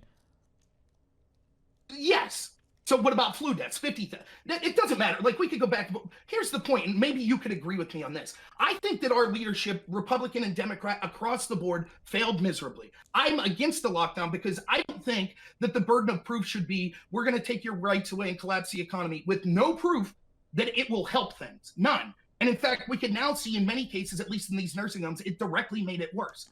So I think the burden of proof should be that we have, as the government, before we take your rights away, have to explain why that's necessary and how that will help the situation. How could you do that without just having millions of people die first? But again, that assumes that anytime the government said, for example, I just read an article here, I can send it to you if you want. Now scientists are predicting the bird flu will be 100 times worse, 100 times worse than COVID. So are we going to shut down forever? At some point, you have to say, look, there is risk in life. You need to provide proof that millions are going to die before we lock down. You can't just say, well, millions could die, so therefore we have to take your rights away. I mean, we didn't do that for H1N1, right? That's right. We didn't do it for swine flu or Ebola, right? Excellent point. And scientists, Neil Ferguson himself, who created the Imperial College model that said 2.2 million that the U.S. used to help embrace the lockdown. It was the only model the UK used for their lockdown. He suggested that millions of people would die of the bird flu. Had we listened to him, how many heads of cattle would have been slaughtered? How many years of lockdowns would we had? But it was all garbage. So what would we need to do besides letting millions of people die to illustrate that maybe it's important to do certain lockdowns? Protect the most vulnerable populations. Let people, until you see proof that a population is very vulnerable and is going to have a really high death rate, let them stay open. That would have resulted in far less deaths. So if everybody in society is going about their normal business and like it's being spread massively in society, how do you keep old people safe besides doing like a lockdown? Well, the lockdown didn't keep them safe. What you do is you provide. We weren't going to stop the spread, really. What we could do is provide the most resources possible to protect the people that the virus would have the biggest impact on. Okay. So so the lockdown doesn't help that at all. In fact, it led to we then spread those resources out. We said, no, everyone needs access to the hospital. And then it turned out that your chances, if you're under 50, of dying of COVID is something like 0 or 0.0001% or something. Wait, that's you're first of all, you're dramatically underestimating those numbers, I think. What? How many? So if you're under, wait a minute, okay. So wait here, I'm just linking this. So this is the percentage of COVID-19 cases in the United States from February 12th to March 16th, resulting in death by age group. Right. So like if you're 20 to 44 years old, it looks like that number is around like 0.15%. It's not 0.000. Like your chance of dying is 0.15%. Yes. Of COVID. How many deaths were there? Does it have the total number? I mean, it must if it's to put this data together. But that's if you're 20 to 44. If you're 40, how many 20? I'm sorry, it just sounds crazy to me. 1.15% of 20 to 44-year-olds in this country have died of COVID? No. If you're infected. Okay, right. But that's what I'm saying. So your chances of actually getting COVID and dying are insanely low. Well, if every single person is getting COVID-19 because we're not doing anything to distance or lock down anything, then, I mean, it seems like your chance of getting it would be quite high, no? But we already see, but again, we don't have any proof that the lockdown stopped the spread whatsoever. In fact, they started testing people in a lot of these places that they thought were locked down, and it was something like 40 to 50% of people were showing antibodies that they are actually infected. So there's no evidence whatsoever that the lockdown stopped that from. It's not like, oh, if we went in a lockdown, it would have been 100%. Okay. There's no. I mean, yeah, I guess we can see when states start to reopen how things look, and then we can see if a lockdown was effective at all. But okay, yeah, I thought it was a good discussion. But another thing. So then I think then what happened is we've exacerbated all these. So we haven't even got to the amount of deaths that will come from the economic poverty. And for example, there's a lot of deaths for things of like people that weren't getting health treatment that they otherwise would have needed because it was deemed non-essential, or they were afraid to go to the doctors and things like that. But one of the things I see that you're seeing now with the riots are, how can it be that we needed to lock down or COVID was going to kill us all? But at the same time, we see governors endorsing at least the peaceful protest. So for example, Tom Wolf in my state 2 weeks ago said people protesting in Harrisburg for their jobs were cowards who were risking all of our lives, and he would take license away for people to operate. But he gave a statement last week that, or just this weekend, that said these protesters are great. We need to protest racial injustice, etc. I would have to look at the exact statements, but my guess is going to be protesting racial injustice is probably a bit more noble than protesting a loss of a job because of a countrywide lockdown. So I guess I'd be interested to act like a black business owner. Would you have rather kept your business or been able to go in the street and protest? I would think that maybe they would disagree that the idea that them losing their job was so flippant to say, well, protesting this murder. It's possible, but it's also possible you ask a lot of black people, are you more scared of COVID-19 than a white person? They go, yeah, since we historically have less access to healthcare, and because COVID-19 seems to be hurting our communities more than yours, it actually is a big deal to them. So, I mean, I don't know, that could go either way. Right, that would seem to suggest then the black community would say, yes, because we're more afraid of COVID than white people, we don't want these riots and protests. We don't want to risk the spread of COVID over a white person killing a black man because we're more afraid of COVID. I mean, it's possible.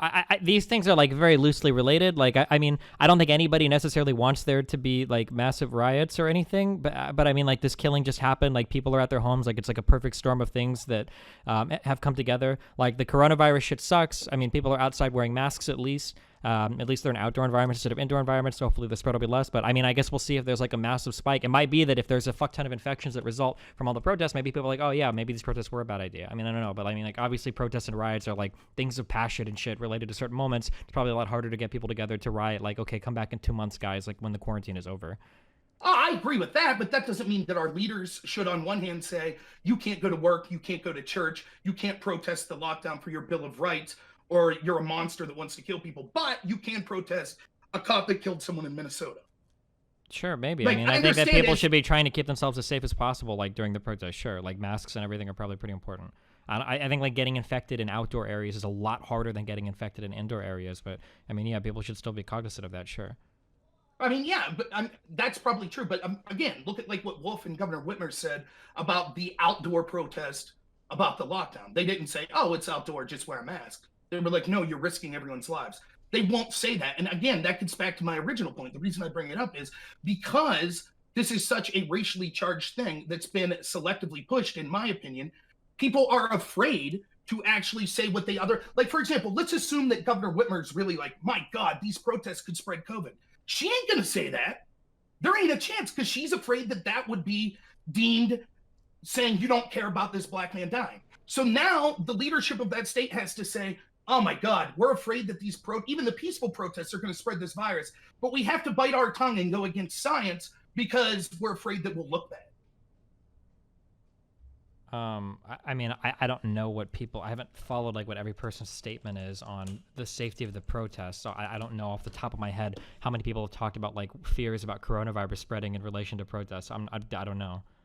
Well, the reason I bring it up is because I feel that the fact that so many people in positions of leadership instantly flipped on a switch and said, oh, okay, well, the protests are okay now. So now it's like, oh, now COVID's not a fear. Is it? Wait, who are you citing right now? Somebody's linking statements. Like, for example, Governor Whitmer, Governor Wolf. So Governor Gretchen Whitmer said Monday she has a high level of concern about COVID-19 spreading during protests like the one in Lansing on Sunday. Are these the statements that you said that she would never make, or? No, I said that she would never say you shouldn't protest. She might say she's worried about it, but when people protested the lockdown, she said you shouldn't do this. You're endangering people. Well, because you're literally protesting just the lockdown, right? And the idea you're protesting for your life. You're protesting for your livelihood. People are 40% of adult black males are now unemployed. Yeah, but there are other ways that we could theoretically alleviate this through like government stimulus or stuff, right? Or like fighting for more stimulus checks to go out or something that we can do while the lockdown. But again, you just admitted that doesn't happen much anyways in our government. Whatever. Yeah, because we fight hardcore against it, right? Okay, so then what is the black community more endangered from? Wait, hold on. Okay, hold on. Wait, real quick. Can you say something? What did you say that her statement was? I have to look up these statements. The statement she gave on the protest? Sure. I don't remember verbatim, but she talked about how they were great protests and she supported them. Hold on, I have to find the exact statements. 1 second.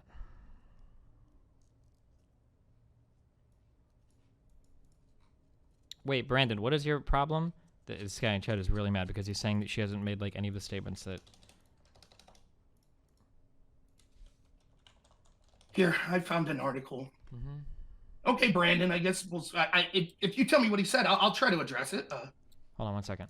Guys, for debates, when you guys say that what he's saying is wrong and you don't actually link a link, you're literally fucking stupid as fuck. You're the worst type of fucking morons in the universe of my history. Brandon, all of you guys in chat, I'm just saying, when you just type things like, oh, he's wrong, and you don't link anything, like, seriously, fuck off, like, off yourselves in a video game. Like, leave chat. Don't type at all. Like, your comments are fucking worthless to me, okay? And you are worthless as a human being. Sorry, right, I had to fix my mic. All right, wait, what are we looking for?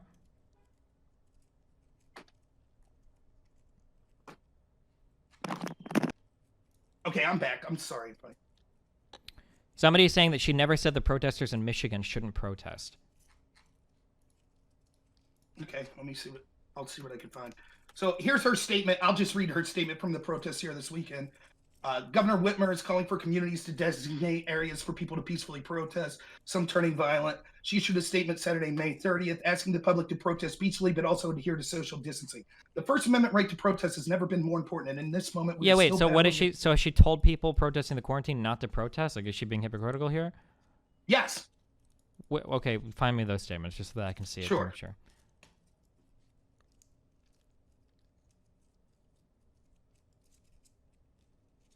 But it sounds like she's literally saying here, like, you should adhere to social distancing as the coronavirus pandemic continues. Like, right, but she's supporting protests. Here's ABC News. I'll send you the link here, and I'll read to it what she says. I apologize. I mean, I think you understand. I don't have all these quotes memorized. Yeah, no, of course. I don't expect you to. Michigan Governor Whitmer, who's charged with overseeing the critical background response to coronavirus, said the frequent protests overwhelming the state's capital against our stay-at-home order are undermining the effort to stem the spread of the deadly virus. These protests, they do undermine the effort, and it's very clearly a political statement that's playing out where people are coming together from across the state.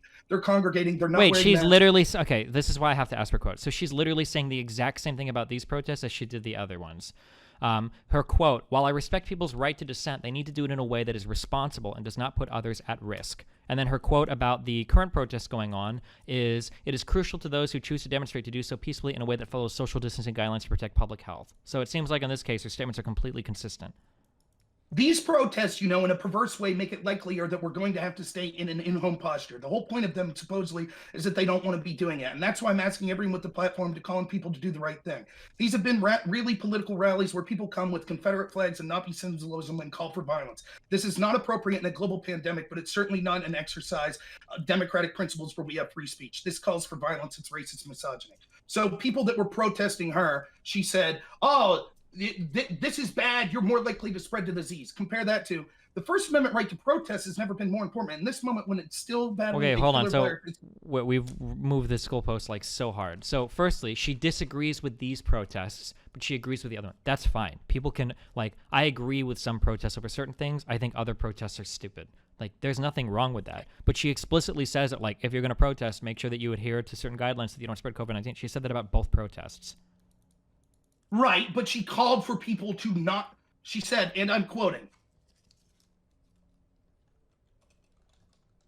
these protests in a perverse way make it likely we're going to have to stay in an in-home posture. The whole point of them is that you don't want to be going out and doing it. And that's why I'm asking everyone on the platform to call on them to do the right thing. So she says, the protests make it likely we're going to have to stay at home. So I'm calling on people to do the right thing. Yeah, and it seems like the reason why they're doing that is because they're not taking the appropriate measures to keep themselves safe. How many times have we seen videos of people protesting the lockdown and they're not wearing masks and they're all together and shit, right? Right, but she's not, she doesn't even make a comment about the riots that are going on in Michigan. On this hand, she says, oh, I saw someone with the Confederate flag. These protests are devastating us during a pandemic. In the context of the riots and the protests that are going on in Michigan, she says, oh, yes, this is a beautiful protest. This is wonderful. And we actually have people that are coming out. For example, there is a group of doctors that are coming out today. It's allegedly over 1,000 signed on to this, that are saying that as experts in the field, they think that the public health of racism is more important to fight than COVID. And so therefore we must stay locked down. This is the other one that I had. Let me see. De Blasio was asked today. Wait, hold on. Can I find, I want to see if she's made comments about the riots or whatever. Hold on. Sure. So here's an article. Michigan Governor Whitmer calls on public officials to bring down the heat and urges peaceful protest. Okay. Hold on.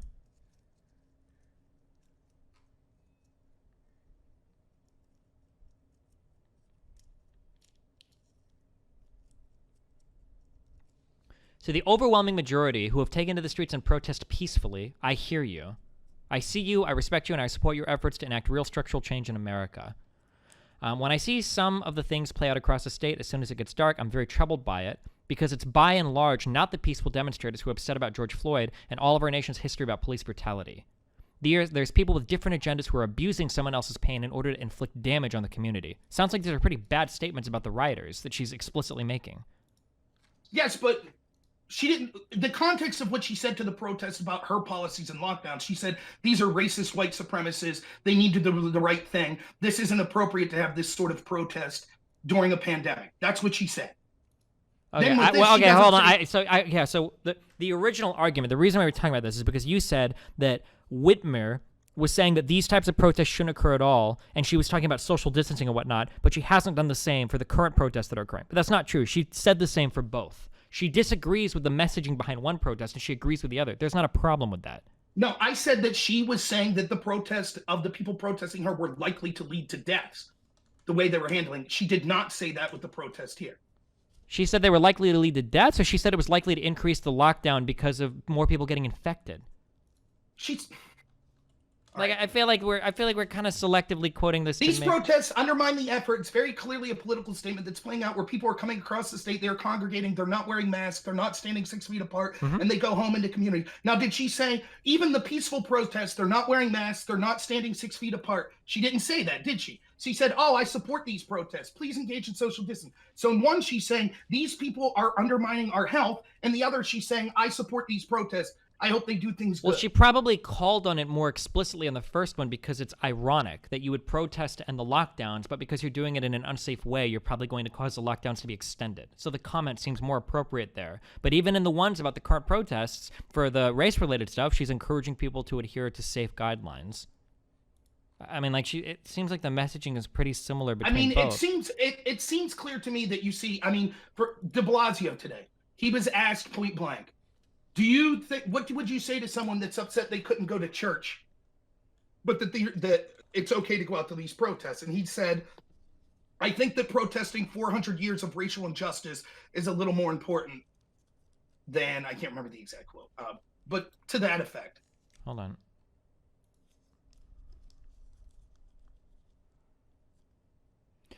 His quote was, when you see a nation, an entire nation, simultaneously grappling with an extraordinary crisis seated in 400 years of American racism, I'm sorry, that's not the same question as the understandably grieved store owner or the devout religious person who wants to go back to services, de Blasio said.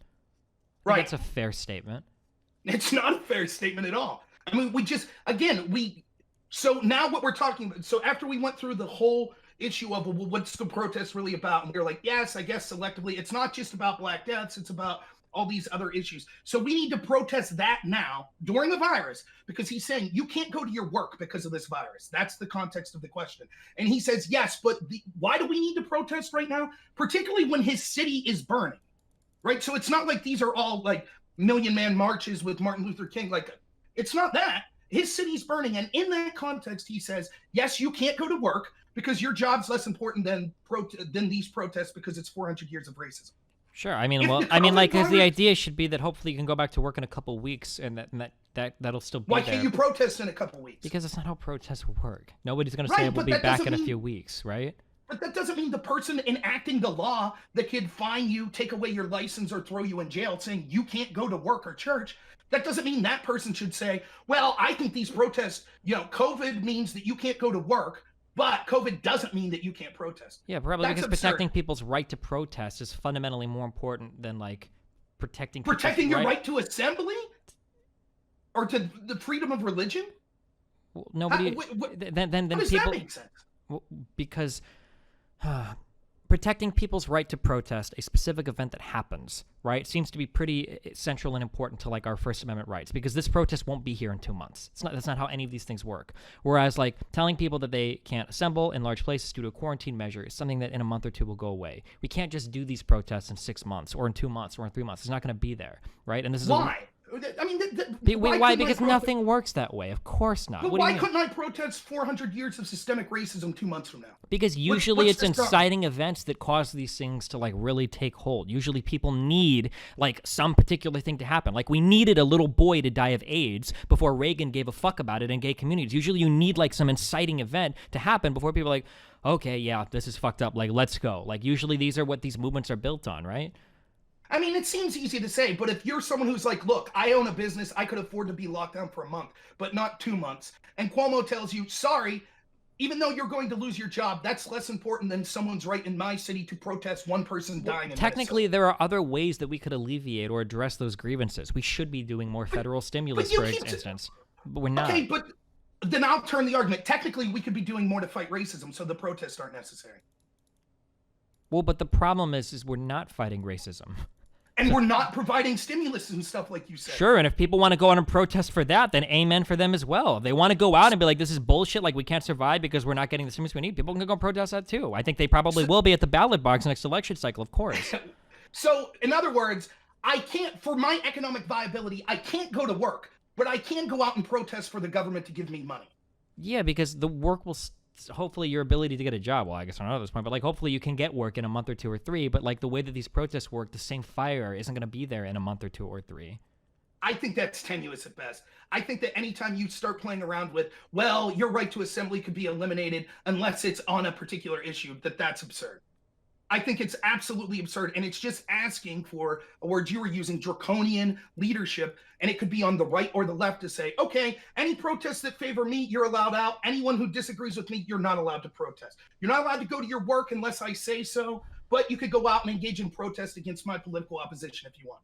That is not how this country is supposed to work. Like, the Bill of Rights is quite explicitly for all of us. I mean, people can protest whatever they want. If they want to go out and protest the quarantine stuff, if they want to protest Black Lives Matter or whatever, they can do that. I mean, you should probably be safe while doing that, like Whitmer said, for both crowds. If you want to do it, go do it, but, like, be safe at least while you're doing it.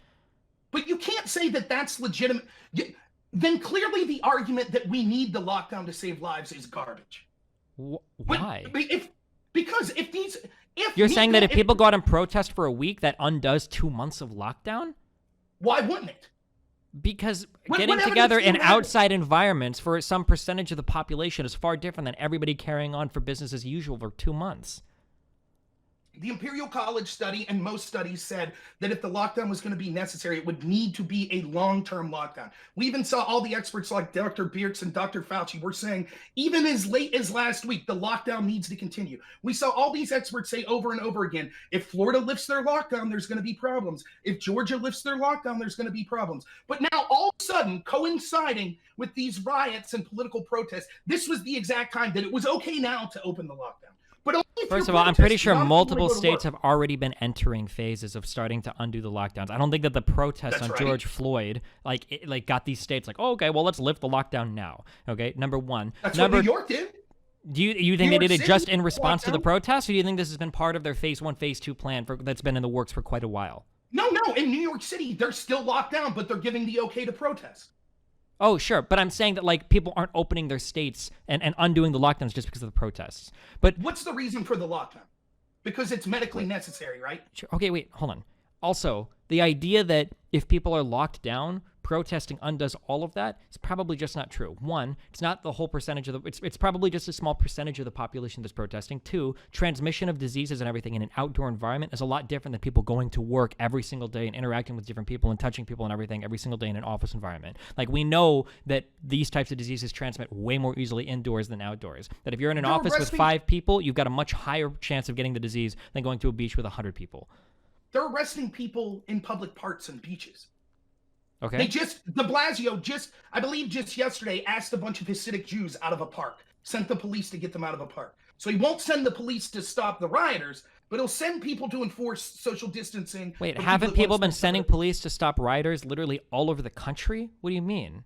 I mean, Cuomo admitted that this is Democrat Governor Cuomo of New York admitted that de Blasio's response was a disgrace, that he has the largest domestic police force of any city in the world, and he did not use it and let the city be overran. Wait, so if That's I look the up right now protests in New York City, I'm not going to see any riot police outside anywhere. I'm not going to see anybody in New York City fighting any police anywhere.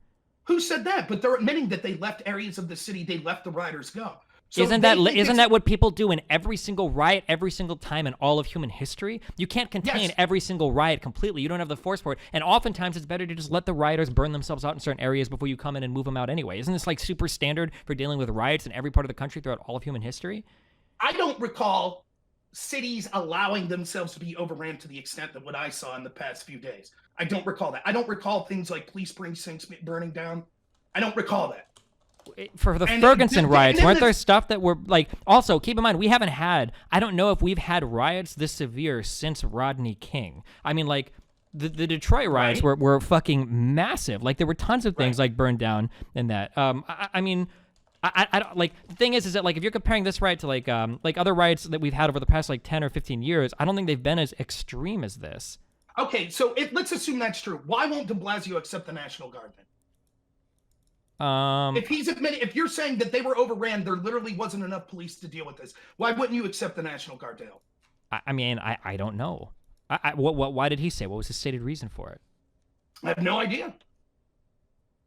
I didn't see a direct quote, but they asked him today, would you take the National Guard? He said no. Maybe he doesn't feel that they need it for the riots to eventually die out in their city? So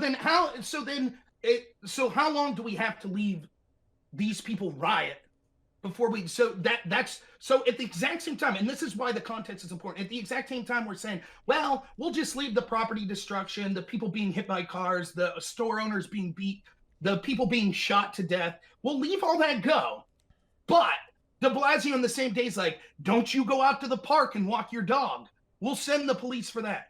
It's insanity. It's wanna because these are talk two about- totally separate things. Sending in the National Guard or sending in the police to fight rioters is going to massively escalate the conflict. This doesn't seem to be a case where the police can effectively just step in and with force take care of it. Whereas if you've got people violating social distancing or somebody cheating on their taxes, this is something where it's like, yeah, we can send in the police and deal with this because it's not going to massively escalate the conflict or cause horrible shit to happen. So then the incentive is to riot. That's what people should have done under the lockdown, because what you're saying is, Holy try to shit. make peace- Fucking If you fucking A. Yes. Hold on. You almost just got like a really key part of why African Americans are right. Because when it feels like the state doesn't listen to you and shit doesn't get done and police come in and fuck you up, sometimes, yeah, people have no other alternatives. Yeah, like, fuck it. I'm going to fucking protest or riot. Yeah, that's part of the reasons why people do riot, of course, is because the state isn't doing anything. Do you think that that's legitimate? In some cases, yeah, of course. In these cases, do you think it's legitimate? In which cases? The riots we're seeing now. I think that the destruction of public property and like police precincts and stuff, I think is totally justified, sure. And and you know what? If people felt the same about the lockdown, and that's your like, I disagree with the reason for it, but yeah, I mean, if you want to protest, like this is we're fucking Americans, of course. This is how we get our voice heard. It's by blowing shit up from the government or whatever. Yeah, of course.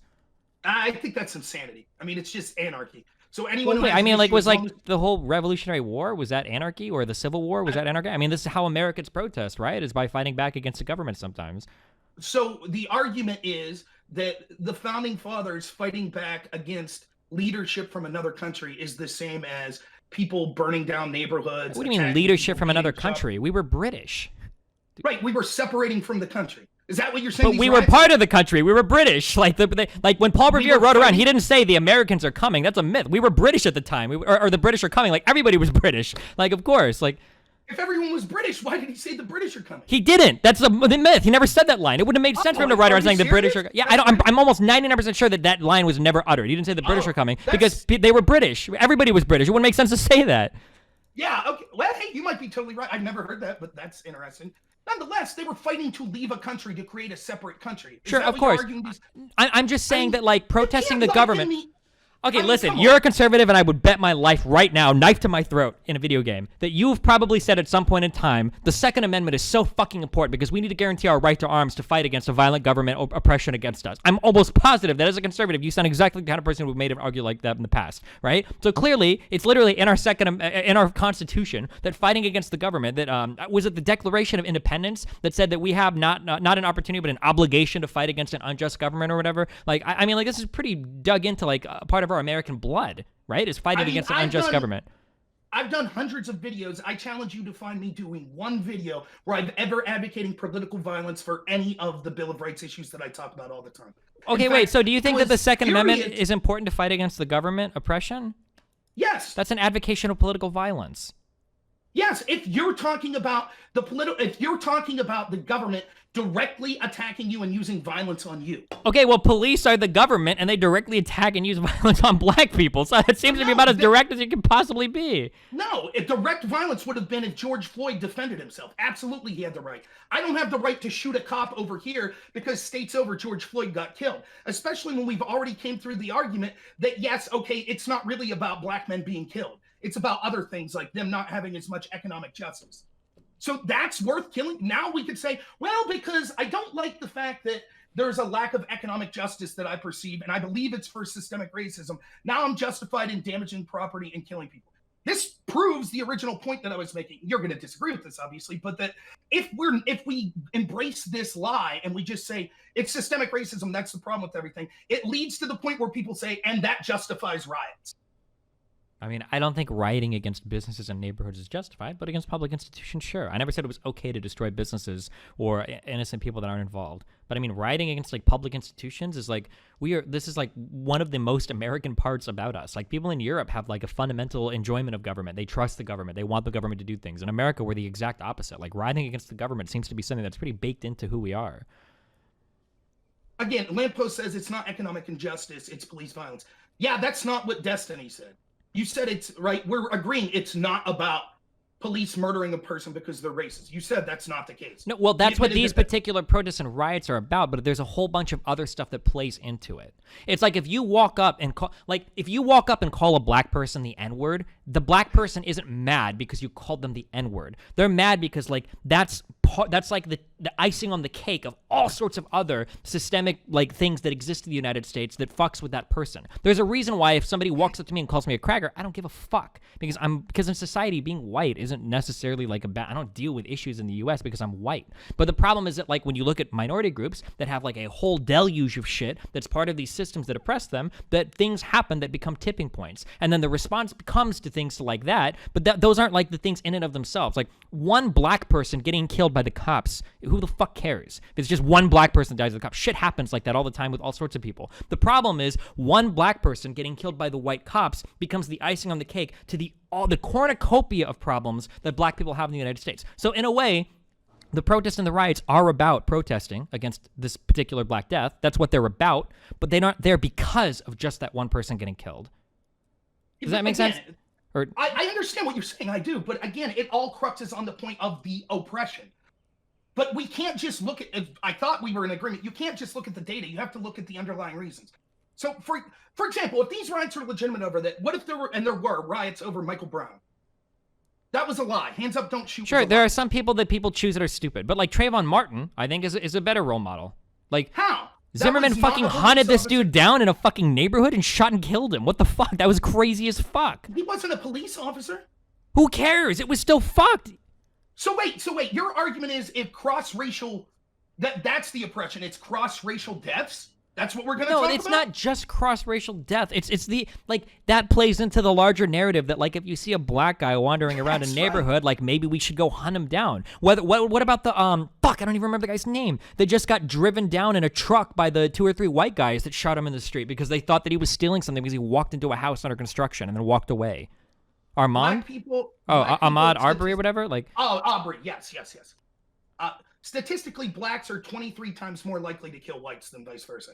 And even crazier than that, the numbers don't even matter because then white supremacists use this argument like, oh, blacks are hunting down whites. That's garbage. That's not what it is. Statistically, you're almost 80 to 90% most likely to be killed by someone within your own race.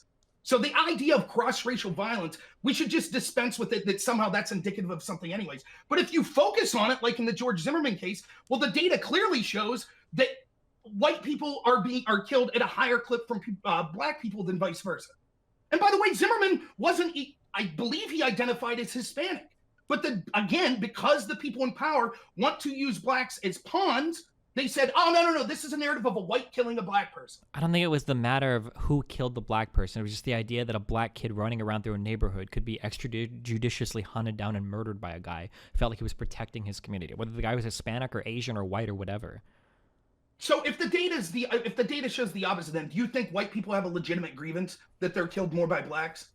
I don't know. It would depend on how those killings are part of. Like, is this like a part of like gang violence or whatever? Like, I don't think anybody here is going to defend, or I mean, some liberals get baited into it. It's stupid. Gang violence is shit and it happens, but I don't have as many tears for like fucking gang people shooting each other back and forth. Like, people say 300 mass shootings a year happen and like 100 or 200 of those are like gang violence, whatever. That's shit. It shouldn't happen. It sucks, but like, that's not my problem. And I would feel it's probably not the problem of most African Americans. The problem is that like as a black person, you could walk into a neighborhood and have the cops called on you just because you're fucking black. Like, that doesn't seem to be the case for white people. Like, I feel pretty safe walking around like any area. I don't think if a cop comes up to me, I'm going to have a problem. Like, I could find a cop and ask him for directions. I can still carry around cops and I could feel safe. When a cop comes up to my car, because I think that you're flagged if you have a CCW, a concealed carry weapon permit, you're flagged in their system. Like, and I say, hey cop, just let you know, I got a gun in my car. Like, is that chill? The guy's like, cool.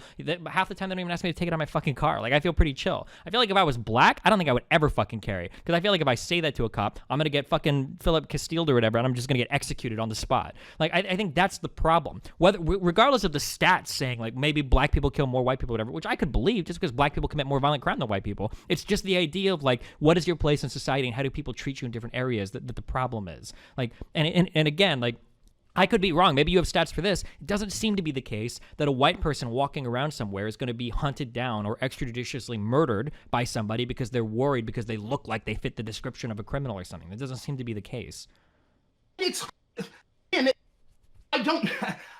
That's a difficult category to put statistics on. I don't know how you would categorize, the type Sure, of... and I hate to pull out a fucking Count Dankula argument here because it is shit. I understand that because going by videos is bad, but god damn, dude, like a black professor, was it a Harvard professor even, that had the cops called on him because he was outside his own fucking house? Like, damn, that's some fucking crazy shit. Like, does that happen to white people? Does it?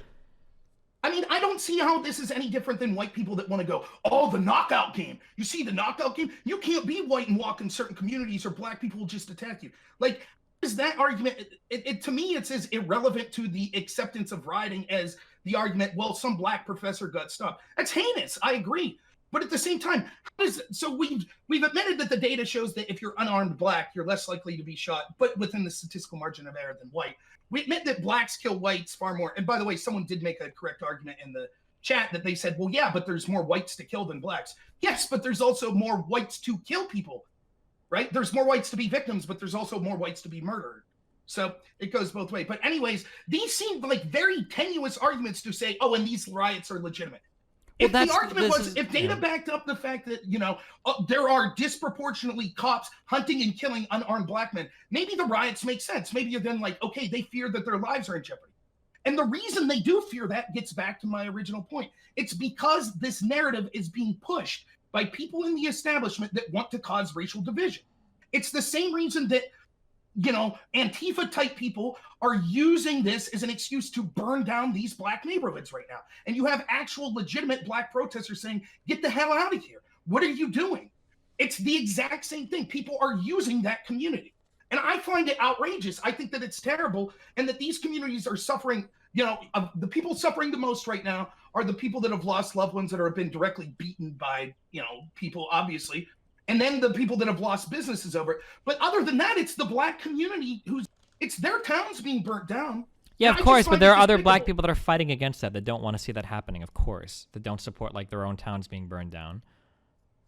Yeah, and I mean, that's why I think the way that we go about combating this is first off, we say, even if I disagree with you, obviously, we're willing to listen to you, which is, you know, I'm happy to do this show. I think I listened to you a long time before I did this show. I think one of my favorite things about you is you'll debate anyone. So that's why I really like coming on here. But that's the argument. Like, we could sit here and yell at each other and disagree, but, you know, we're not going to engage in violence. It's good to have these disagreements. So even if we disagree, we think that you have a right to be heard and we should hear you. But we have to be honest about what the problem is and not allow these riots to be co-opted and by people that want to encourage these riots, or I don't think that necessarily it's encouraging riots, but they want to create racial division. Because as long as there's racial division, then we're not focusing on things like, should we be bombing countries at the rate we are? Should we have, should we be allowing wealth disparity in the way we are? Because we have this fake narrative of, oh, well, we need to riot because police are killing unarmed black men. They're hunting them down for racial reasons. We can never get to the real problems as long as we're focused on the lie. And that's why I think that we need to address this lie. And it's going to be really difficult because there are a lot of people that's a core tenet of their life, that blacks are being hunted and killed, unarmed blacks, by racist cops, and that the whole law enforcement agency systemically racism and treats, you know, black people like victims to be killed.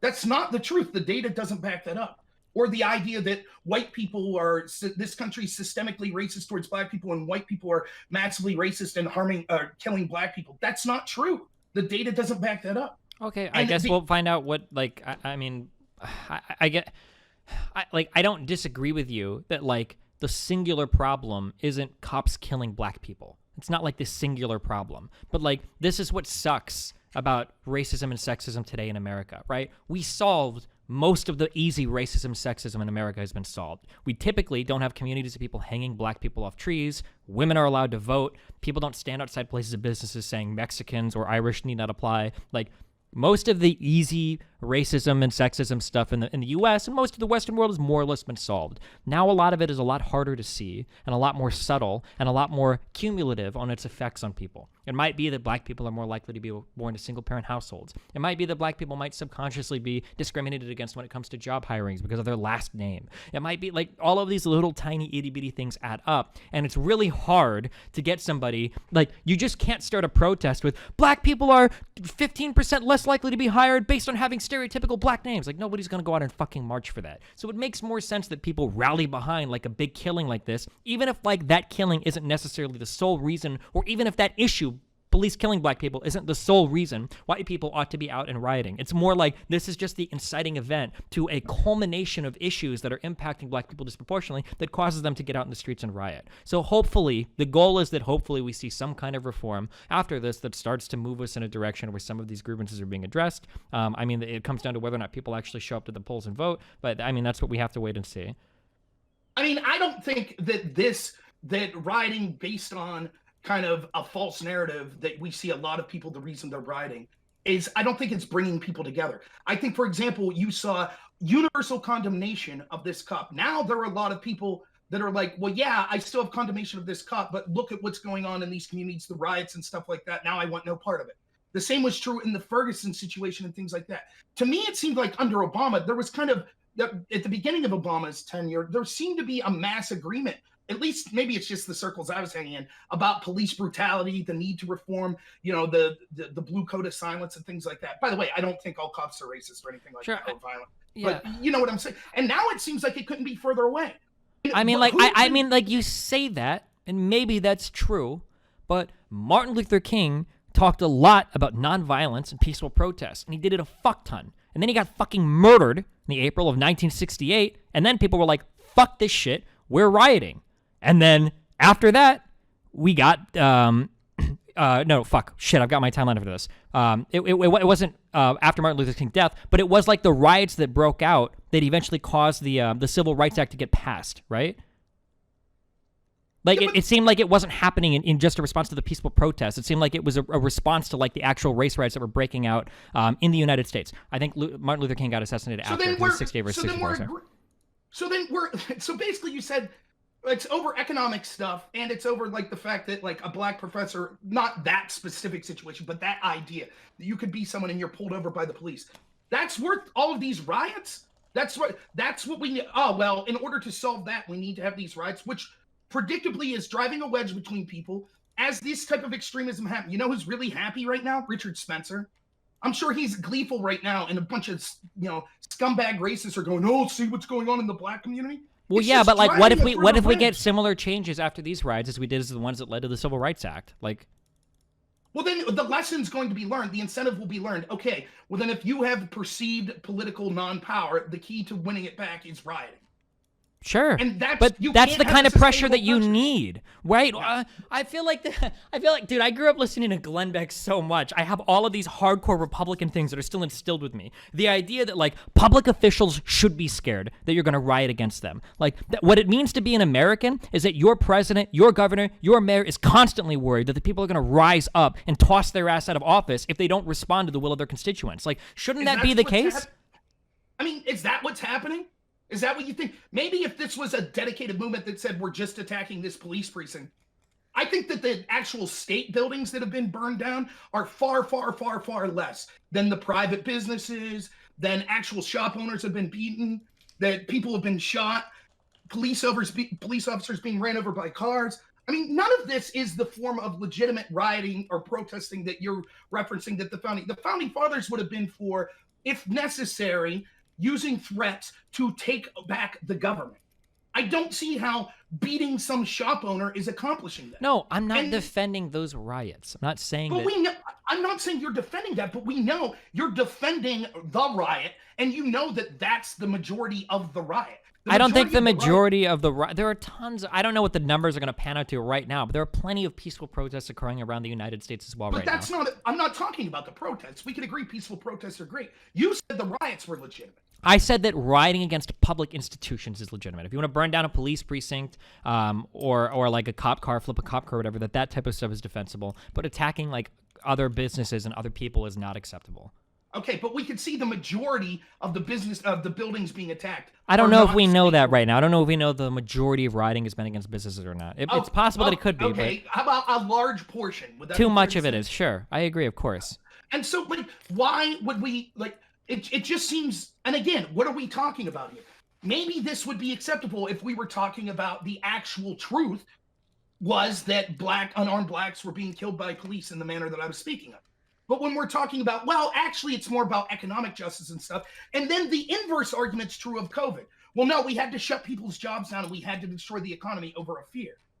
Okay, Go ahead, sorry. Yeah, I mean, I don't know. I think we're kind of looping. I feel like I'm on mushrooms. Yeah, maybe time to end. But just if you don't mind, my name's Rob Noerr. I got a YouTube show, Normal America with Rob Noerr. You guys will probably all hate, but that's okay. Appreciate you all anyways. And regardless if we agree or not, I do really appreciate you having me on to talk.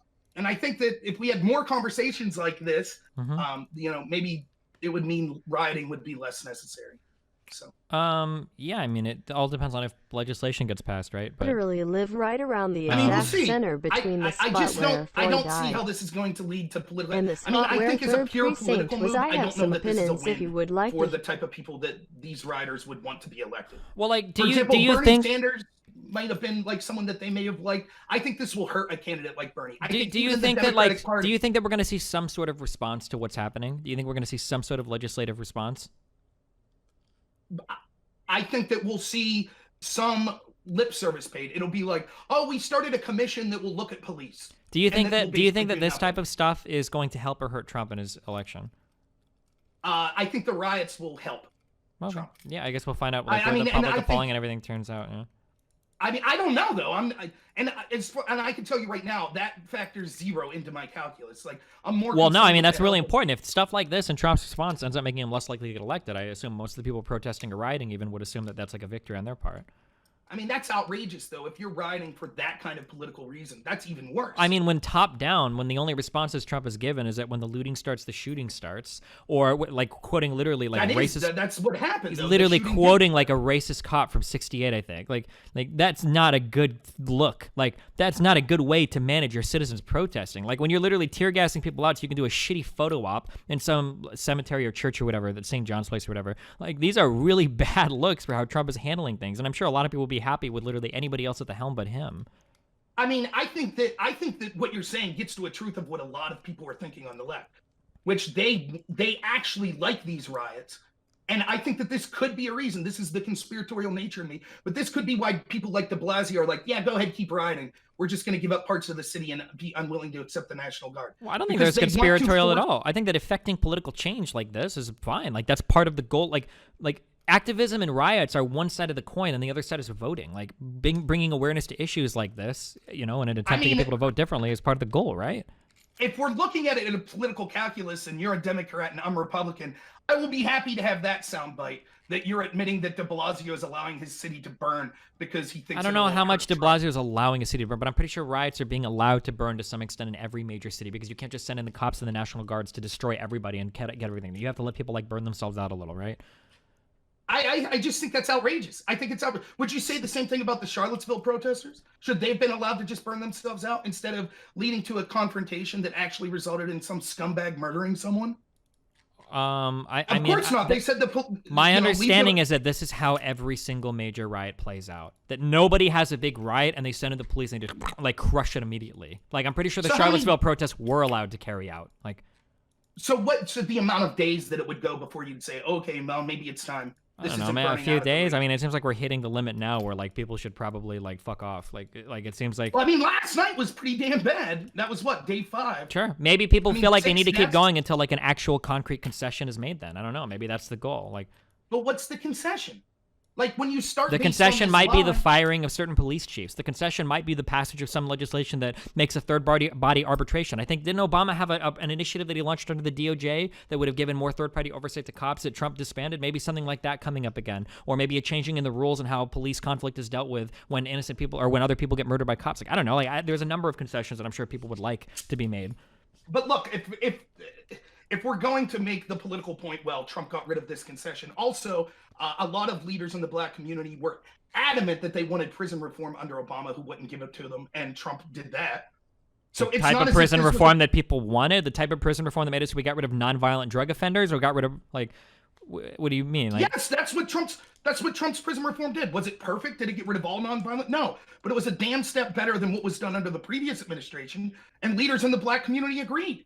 They might say, well, it wasn't just Trump, blah, blah, blah, but Trump's the one who signed the legislation, and by and large, leaders in the black community enjoyed that. So, I mean, I don't understand. Like, again, this has to do with this false narrative being pushed, where it's like, oh, we just assume it's about race. Like, Trump's a racist Nazi. Trump's out there telling cops to kill people. That's not what's going on.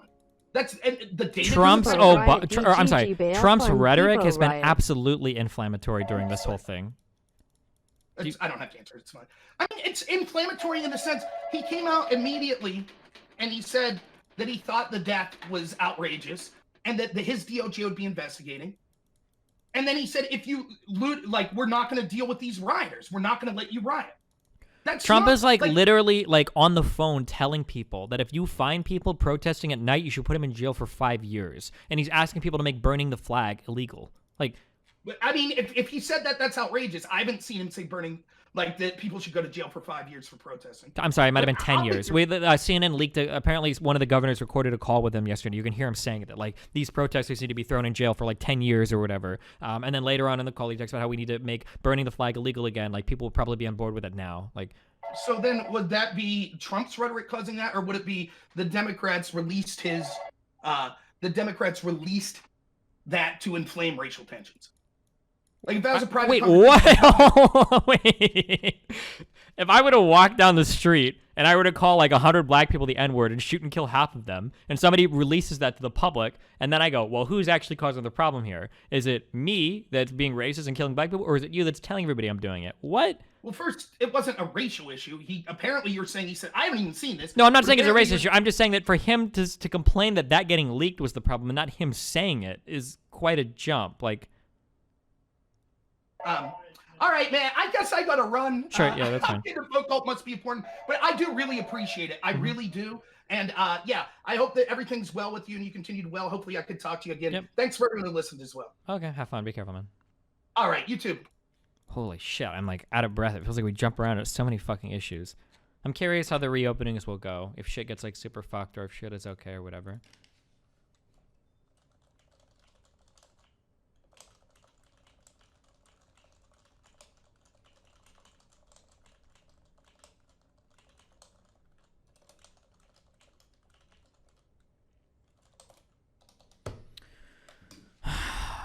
Hey, listen up, guys, okay? If you want to bring down the U.S. government, if you want to change these horrible racist laws, one of the best things that you can do is drop a Twitch Prime on your favorite activist streamer, twitch.tv/Destiny, okay? At 20,000 subs, I'm going to go out and start my own riots, okay? So get the sub. Why? Who cares about them if they don't vote, Pixie? That's the problem that nobody understands. Nobody understands this on the left. If you don't